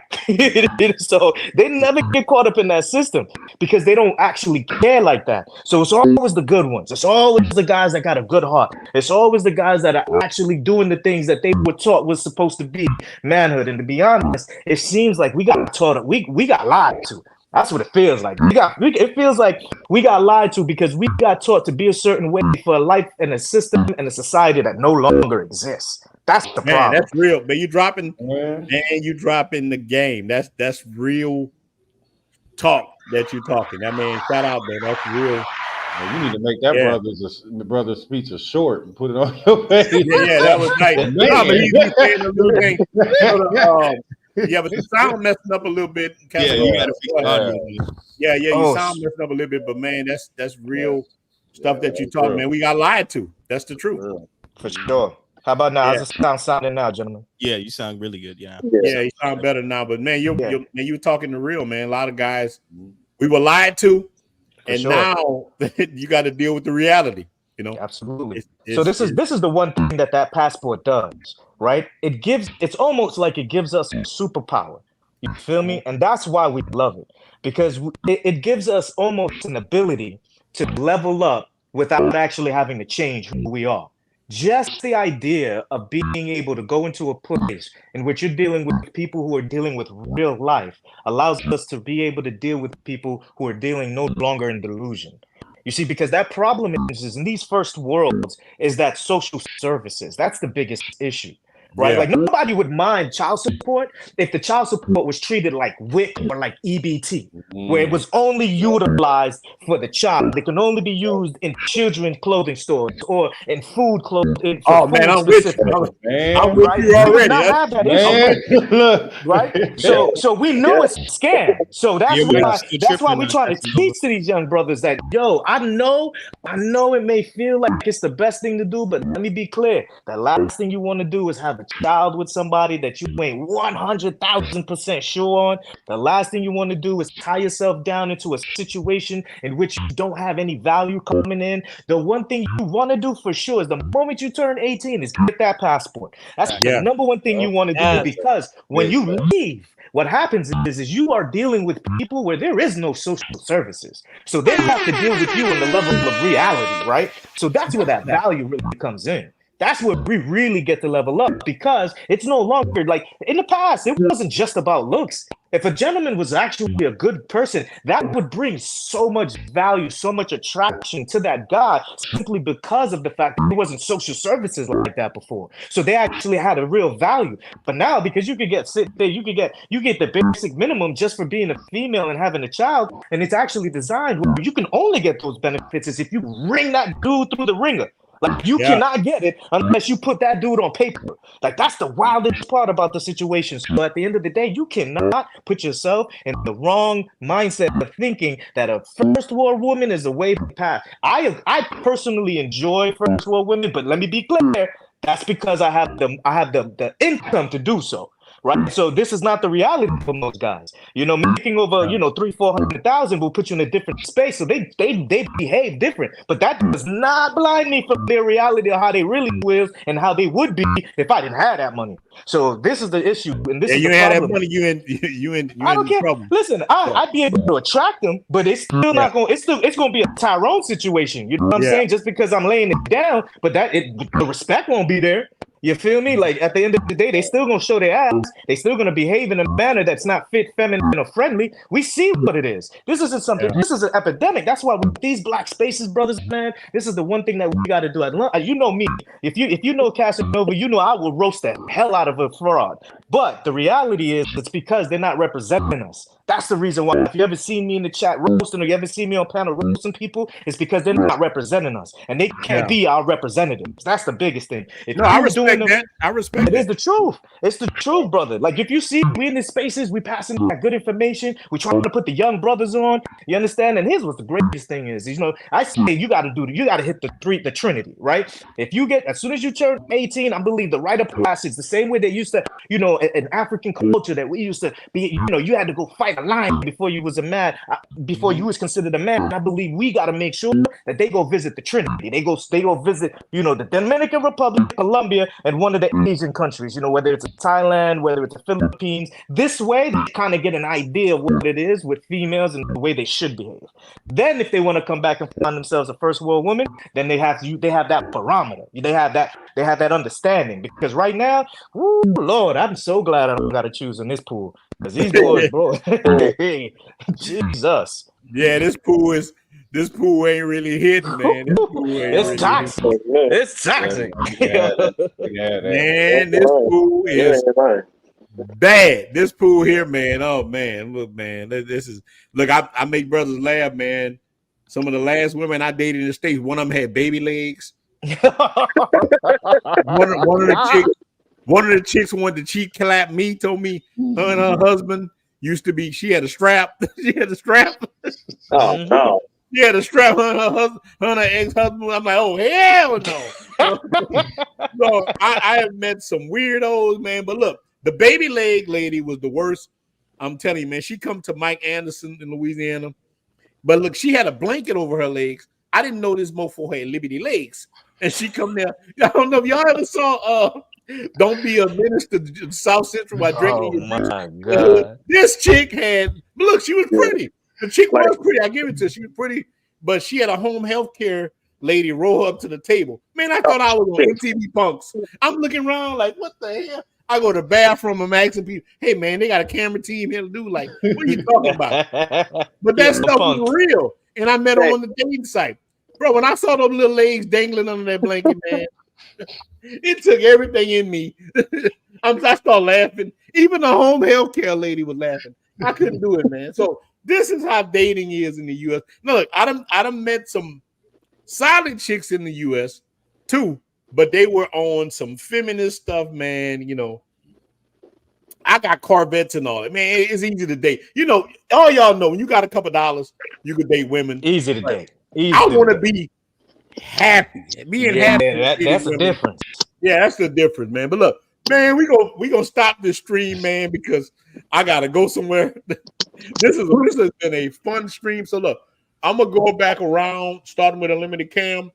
Y'all gonna have the last words. Unlimited Cam, then Sergeant, Brother Ra, and Casanova. You gonna end it, and man, we gonna stop. Casanova, man, you gotta jump on some time with us, man. Yeah, man. Yeah, brother, it just be like you just gotta give us that heads up on that community post. That's it. If you know you're gonna go live, do a little community post. Give us a heads up, a couple hours, man. We'll drop in for sure. Yeah, man. Man, cause all the brothers definitely rock with you hard, man. So that's a good thing, man. You definitely family, man. You're welcome here. So Unlimited Cam, your last words, big dog. Why everybody coming to DR? Why they, what are men looking for? Man, they coming for freedom, and they coming to save some money and to live their life. That's about it. And again, if you go to Sosua, you go to certain places, reach out to Sergeant, reach out to Ronin, Ra, Caribbean, if he goes down there, just reach out to us and link up. But you really see, like, it really is our brotherhood. I've been in fraternities. I've been in, black male groups. There's nothing like the travel group. I say that every time. I talk to more people in travel groups than I talk in. I'm in the tech space, and I talk to brothers in the tech space. So this is really that. So make sure you guys reach out. Yeah, there you go, brother. Sergeant, make sure you follow all these brothers' channels. Casanova, I don't know if you got a channel. Drop your channel in there. Brother Ra, I've been on Brother Ra to get a channel. So I got you. Sergeant got his channel. Make sure y'all follow Sergeant. I done dropped a lot of things in there for the brothers. Make sure you follow because it's about building the brotherhood. But like I say, everybody not your brother, but the ones who rock with you and who's trying to make us look good, that's the way. So, Sergeant, it's all you. To answer the question first, I think it's just peace, right? It's just so much stress in the States. This is coming from somebody that served the country for most of my life, my majority of my adult life. So I got to see both sides of what's going on in the country and what's going on outside the country. And I would tell, and this is my message to all the brothers, like, it changed my life at 40-something years old. All the accomplishments, the children, the military, all that other stuff I accomplished, it is one of the greatest accomplishments of my life to this day, because of what it did for my mental and physical state. So if you're a young brother, if you're an older brother, if you're thinking about it, just pull the trigger and do it, man, because it really, and panels like this will bless you. If you listen to these brothers and actually take the time to watch their channels, they can put you on a lot of game that can, really put you in a positive space when you do decide to do it. But it's been a blessing. Like, it literally changed my life. So especially to my vets, I'm telling you, all those appointments and medications they're giving you, I haven't taken any of that stuff or did 90% of the stuff they were giving us back home since I've been here. So yeah, and I drop your channel again. If anybody want to follow him, his channel is there. Brother Rock, you got the stage. Look, we might have to do this every Saturday with the brothers. Me and Jay and them get on Wednesdays. We might have to do this and this with everybody on Saturday. We all might have to jump on here on Saturday. If y'all want, look, my platform is your platform. I got almost 16,000 subscribers. They're yours. I mean, I'll give you everything I have because I believe in the brotherhood. And the brotherhood, because look, I make my money from flipping houses, not from YouTube. I make a good check. Look, I make enough on YouTube to live anywhere. But I'm telling you guys that this is the way. If I help lift you, you help lift other brothers. That's how we win. That's the key. That's it. Facts. We all got a lane. Look, McDonald's is McDonald's. Burger King tastes different than a Big Mac. You know what I'm saying? So you just don't copy the Big Mac. make you the Big Mick, like what your boy was on McDowell's. Wag down. Make McDowell's. Make McDowell's. That's all. McDowell's, my fault. That's all. Don't make Burger King. Make King Burger. That's all we got to do. Yeah, brother. So go ahead, brother Rock. Oh man, listen. You know I love this all the time, man. Anytime I can get in here and listen to y'all brothers, or just speak any little bit, and shout out to the broadcast. I know you was in here. We was having service. Like, yeah, brother went straight Sunday. He went straight Sunday service. Look, call him TD Rakes. TD Rakes. That's no way TD Rakes. But no, I mean, listen. I think Unlimited Cam and Sergeant Sosua, I think they both spoke, man. It's about peace of mind, man. Listen. And that's why I'm going. That's why I'll be back out there. But this time next week, I'll be out there. Like I said, it's about peace of mind. It's the cost of living, being appreciated, which is what we don't get enough as brothers in this country. I just think it's a great situation to be able to get your passport, man. Whether you go to DR or Colombia or wherever you want to go in the world, man. It's a sense of freedom, and we don't get that in this. That's why we use the term, we on a plantation and all that other stuff. No, we're not technically slaves, but at that same token, it feels like that because all the things that's like shackled down on us, man. So to be able to get out of here and get that peace of mind, it's priceless. Like in my opinion, that is priceless. Whatever. So that's definitely. I would say to any brother that haven't been or been and trying to go back or whatever. Like I told you, I'm in the process of working through. When I go out there, I'm gonna work on a couple things so I can eventually move out there anyway. And even when I move out there, I'm gonna still be bouncing around the world. It's just that'll be more my home base. But yeah, that would be. That's not to say you don't go to Nigeria and say, "Damn, Nigeria is better. I want to stay here." Exactly. So I'm not limited. We shouldn't limit ourselves, man. Like none of us. Look, shout out to brother Terry. This brother here, shout out to brother Terry. He'd been to Ethiopia or whatever, and brother them dropped me some game about Ethiopia. This is what the brotherhood is, man. Shout out to you, brother Terry. This is so brother Rob. I feel you on that. This is the thing. I just want to see men win, especially black ones. I want to see us win. I'm tired of us being the Saints in the 80s. I'm from New Orleans. The Saints was terrible. We used to wear bags on our head, man. You know what I'm saying? I don't want to see us wear bags on our head. I want to see brothers win by all costs, by any cost. You're never gonna see me hating on another man, even if they diss me. Look, I had issue with one brother. Me and him talked, and it was done like that. Because I'm like, hey, brother, I ain't trying to beef with you. Because you got money. You got money. When you get money, you ain't got time to beef. Yeah, I ain't got time for none of that, man. I'm getting money. I'm trying to get paper. Look, every now and then I'm gonna go out there and clap some cheeks. Sometimes I'm telling a werewolf, I'm a slaughter. But you know what? But I'm gonna take care of your kids. You don't worry about that. If I slaughter you, you'll be all right. So, and that's what it is. I'm about the brotherhood, and some people not about that, man. So look, brother Casanova, you got the last. It's on you. You got the last thoughts. Listen up, brother Ronin. I appreciate you. You're the type of individual that I'm hoping that the next generation is going to follow in their footsteps.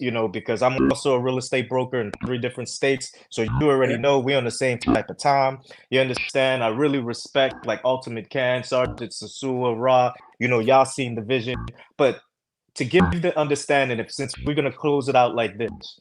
The reason why men are flocking to the Dominican Republic is because they want to discover that ultimate destination for a better life. What does that better life mean? That better life means you're going to find a partner with empathy and understanding. You're going to find a partner that's going to be consistent with the type of behavior that you're looking for. You're going to find a woman who's confident and ambitious, but most often, you're going to find someone who's friendly. You're going to find a woman who's loyal. Don't get it wrong.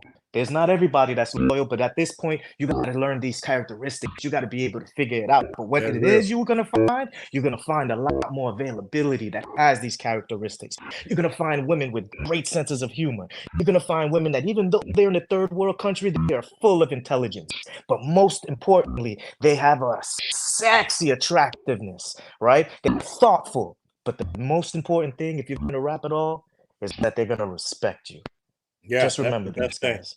That's what you're looking for, and you'll find it in the Dominican Republic. You just got to make sure you put your steps together. You follow guys like Ronin. You follow guys like myself. You follow guys like Cod that's got the actual, a few of these informative moves that you can make to put yourself in a financial position to be able to be respected. And let me tell you, you're gonna find that better life.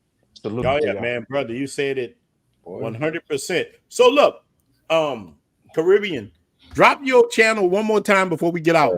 Yeah, if you're not a mod, one of the mods got to drop it because it won't be able to link. Okay. Put it in a private chat and he can repost it for you. Yeah, All put right, it in the private chat, man. I will drop it because I'm telling you what's gonna happen. I'm gonna get emails tomorrow. Man, your box gonna be full, bro. Yeah, man, I already got a bunch. So look, this is what happens. Look, every time, look, even my brother Terry, who get on here with us sometime. Saw this. So we was on here with Terry. Remember, Terry was saying he don't want the black chicks. He had a brother. Look, shout out to brother Terry. He's in Santo Domingo. He like, I don't want black chicks smash. He's like, look, I'll smash all the women I want, but I don't want black chicks smashing white men. And look, shout out to him. It's funny. So look, so many people reached out to me for his information. I'm like, dang, I don't know his information. So people, man, I got so many emails for his information. They want to talk to him. He had been in Santo Domingo for years. Look, he just kept it 100. He don't want. Look, one thing I give Brother Terry, he was an OG. Brother Terry, like, I don't want white men smashing black women, even though I might smash white women. I'm like, OG. He went OG style. He didn't want nobody. Yeah, that shit was funny as hell. That was classic. That was classic. But look, so many, and look, this is the crazy man. So many, man. I'm gonna tell you, so many dudes reached out to me for his information. I'm glad the sergeant got his stuff. Unlimited Cam got his stuff. Rob, waiting on you to get your channel. Listen, next week, because I got to film some content while I'm out there anyway. So I'm definitely setting it up next week. Rob, let me give you a piece of advice, man, because Flip told me the same thing, and Ron was on my head about it too. I kept saying, "Oh, I got to get this. Bro, create that page. Yeah, I got Cashapp logo. Get that out the way first, and then start getting your content together, man. I got you. I'm on it, man. We about to. I'm on it. I'll set that going up tomorrow. I got you. But let me know if y'all free next Saturday, man. We can do this again. People like this thing, man. It's all good. I'm always help push y'all channel, man. We about to stop this thing, man. We've been on here 3 hours. Look, that's how fast this stuff went. We've been on here 3 hours, man. Shout out to Casanova for jumping in. Shout out to BMT and all the brothers who definitely got on, man. I appreciate all you guys, man. This is what it's about. It's about the brotherhood. See the me, man. Like YouTube money is okay, but I rather like make these connections because, like I said, I do real estate. I make my money from real estate. Now, look, if I don't sell no house, I'll be like, hey, man, what a super chat set. I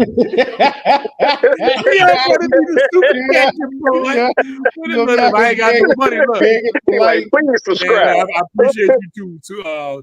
Look, right now, look, man, shout out to Caribbean Casanova, man, for dropping in to our sector. But let me tell you, man, and look, man, shout out to all you brothers who do, Brother Avery, any of you brothers who do so support. I mean, a lot, because right now I'm like, I do my houses, whatever. So you might not hear me saying, "Hey, man, I'm good money wise, but look, I don't got no money coming in, man. Y'all need super chat." I mean, look, I'd be like Umar Johnson. Hit the cash app. Hit the cash app. Y'all want to see the FMG? He said what he said. He said 5. He said 5 is okay, but 10 is better. I turned to Umar Johnson. Look, hit the cash app. Bank shots. Bank shots. Y'all want to know about bank shots in Sosua? Hit the cash out. Y'all want to know about bank shots? So right now, I'm able to. I still got money coming in, so I'm good. So man, but I do appreciate brothers who join the members and all that. Man, I do appreciate you guys, man. But he said build that school in DR. Still building it. The Uncle Ronan, the Uncle Ronan Miami Vice School. Of cheek clapping. Cheek clapping. Yeah, man. So that can happen. But right now, I got light skin Omar. Omar. I'm a light skin Umar. That's what the brother said. My queen. Yeah, I mean, I'm black, y'all. Real quick, Ron, I'm gonna be on Flip's live tomorrow for his Sunday. Yeah, man. Flip. Oh, man. Yeah. Look, on him tomorrow. I'll make sure I show up. Yeah, get up there, man. And not only do it bring cohesion to the brotherhood. It help your channel, help Flip. Flip is an awesome guy. Yeah. I think that that's what we need all be doing. Like, we need to be cross-bred, all of us together. And whether we on this one channel, this one, we just lifting up. That's what I was saying earlier, but us having our own networks. Yeah. And we doing these things where Unlimited Cam come on at 2, BMT come on at this time, this one come on this time. And maybe the bigger guys like the O'Shea's or whatever, they got the prime time. Right, the OGs. Look, I might be on at 2:30, but I'm happy for 2:30. Yep. And that's all good, because I was telling Cam, do email me. Cam made Jay made a couple of us. We in the top black YouTubers. That's good. Travel, it's a travel. They got a sector, one of the brothers, and I was 64. I'm happy with 64. I'm good with that. I want to say, why I'm not number 2? I only start. Look, my YouTube videos ain't number a year and a half old. That's good. Yeah. But I got 16,000 subscribers in a year and something. Shit, I'm good. I'm like, oh, that's good. I saw somebody giving you a shout out. Well, it was a brother. He was putting up videos. And he was talking about all the different YouTube contents, like as for like doing traveling. He shouted out you. I said, oh damn, look at Ryan. Oh, yeah, that's good. Yeah, so you know where you at. No, this is what I tell brothers: take where you at, help other brothers. Look, a old white man told me this years ago. I never forgot. He said, "Look, if you help people get where they need to go, they're gonna help you get to where you need to grow." I never forgot that. That's one of the realest things I ever told. That's why you always see me help people as much as I can. Dude, but y'all don't realize I talk to different black brothers every day. White brothers from Europe and everything every day about something. Every day I'll sit there. This is my WhatsApp, mate. I'll sit there. I'm from Australia. I'm from New Zealand. Brother, I'm from Africa. I'm like, hey, brother. I'll sit there. I'm joking, but it's true. I talk to brothers so brothers be like, man, I'm reaching out to you, man. Sometimes I just don't have time. You got to just it take time for me to get to everybody. But the brothers say, man, anytime somebody talk to me, say, hey, man, I appreciate you. And that's what I need to hear. And it make me feel good. You know, even me and my old lady might fuss sometimes. She's like, why are you always on the phone talking to people? I'm like, well, I told you. You want me to pick between you or YouTube? She goes sit in the side. You want some beans? But see, that's how you stop there, because I'm not gonna put nothing in front of my happiness. My happiness is seeing us growing, reaching the next level, man. So we're gonna stop this, man. Next Saturday, y'all on. Look, I do live streams Wednesdays and Saturdays. Your brothers are always welcome, and we're gonna talk. Unlimited Cam, I appreciate you, brother. Of course, anytime. Sergeant, and look, I'm gonna show you brothers. Unlimited Cam know how to stream it on his channel now. Sergeant, I'm gonna show you how to stream these videos like this onto your channel too, where you get those views, because and it's not the view, it's the watch hours. Exactly. So the watch hours grow from that. So people watch it and they help you get those watch hours. So any brothers that going to come on the channel with me, I'm gonna show you how to put this on your channel also, and you get the watch hours for it. It's the brotherhood. We need to build each other. We're not in competition. We are a ladder. Each brother stands on the next one's back. That's what we need to do. They can do what they want to do over there, but we're gonna do this over here where we stand on each other back. So we are out, man. Shout out to you guys. Look, I'm gonna play the international song for the brothers. Poppy, you say you love me, but you never give me no money. This is for the Western Union pot. Look, ain't nothing wrong with Trickeration Nation. By mine. They're like, oh, Cam, I see you know the usual. Ain't nothing wrong with Trickeration Nation. Ain't nothing wrong with you giving. You won't be Western Union Poppy. Ain't nothing wrong with it. I support you. Ain't I got nothing that. wrong with it. Look, I'm like R. Kelly. I don't see nothing wrong with a little bumpy grind. But I see something wrong and you giving them all your money and all your time. That's all I say. That's me. So we're gonna play. Poppy, you say you love me, but you never give me no money. Closing out. Shout out to all you brothers. Look. All right, brother. Y'all have a good one. That's the song. Good night. All right, shout out to all my brothers, man. Appreciate all you guys. Look, Thank you again. Let that roll. Appreciate you, Ron. No. I'm gonna hit you, Sergeant. Yeah. I got Hit you. Sergeant. Hit the brothers, big dog. Pero cada día es la misma pelea constante. Me susurras dulces palabras al oído. Dices que me amas, pero sé que tu juego es claro. Siempre se trata de los pesos, el dinero que necesitas. Tu amor es una moneda sembrando semillas. Papi, you say you love me, but you never ever give me no money. Money, money, money, money. Now you know I gotta get that last super chat. I appreciate you. So tell, I know you want to get on.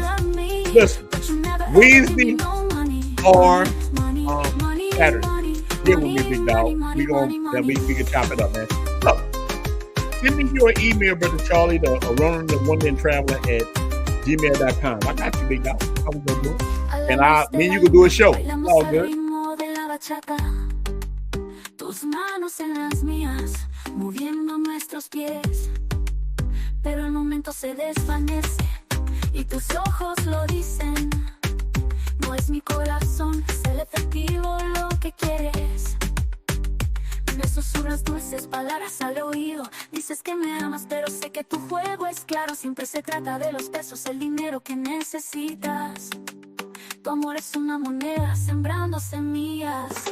Papi, you say you love me, but you never ever give me no money. Money, money, money, money, money, money, money, money, money. Papi, you say you love me, but you never ever give me no money. Money, money, money, money, money, money, money, money, money.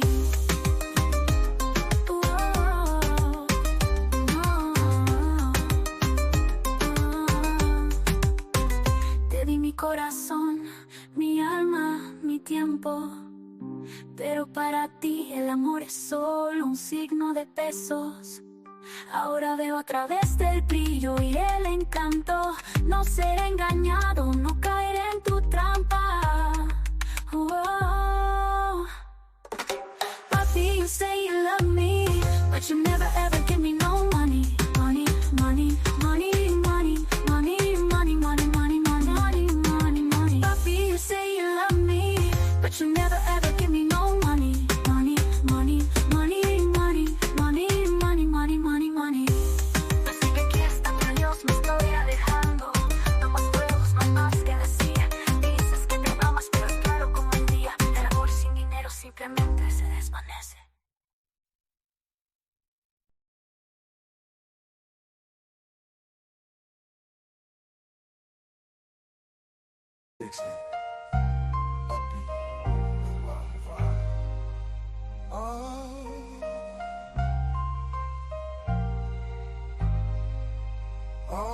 Need a passport, cartel, catch flights, not fears.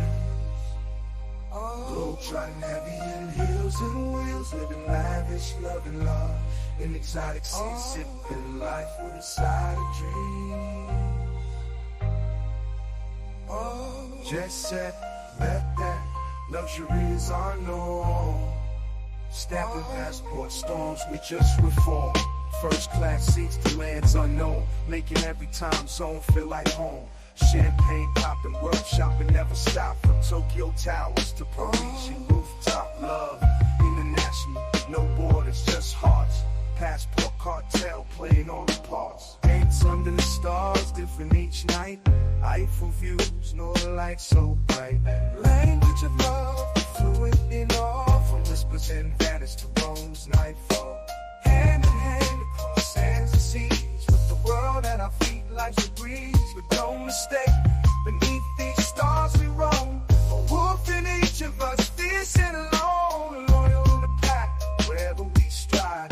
Passport cartel, we drive, we abide. Like wolves, we wander wild and free. Masters of our destiny, just let it be. Together yet alone, under moonlit skies. In the silence, alone wolves cry.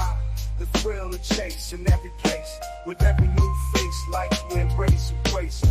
We no place, life we embrace. We the passport cartel, catch flights, not fields. Though charting heavy in heels and wheels. Living lavish, loving large, in exotic scenes. Sipping life, inside a dream.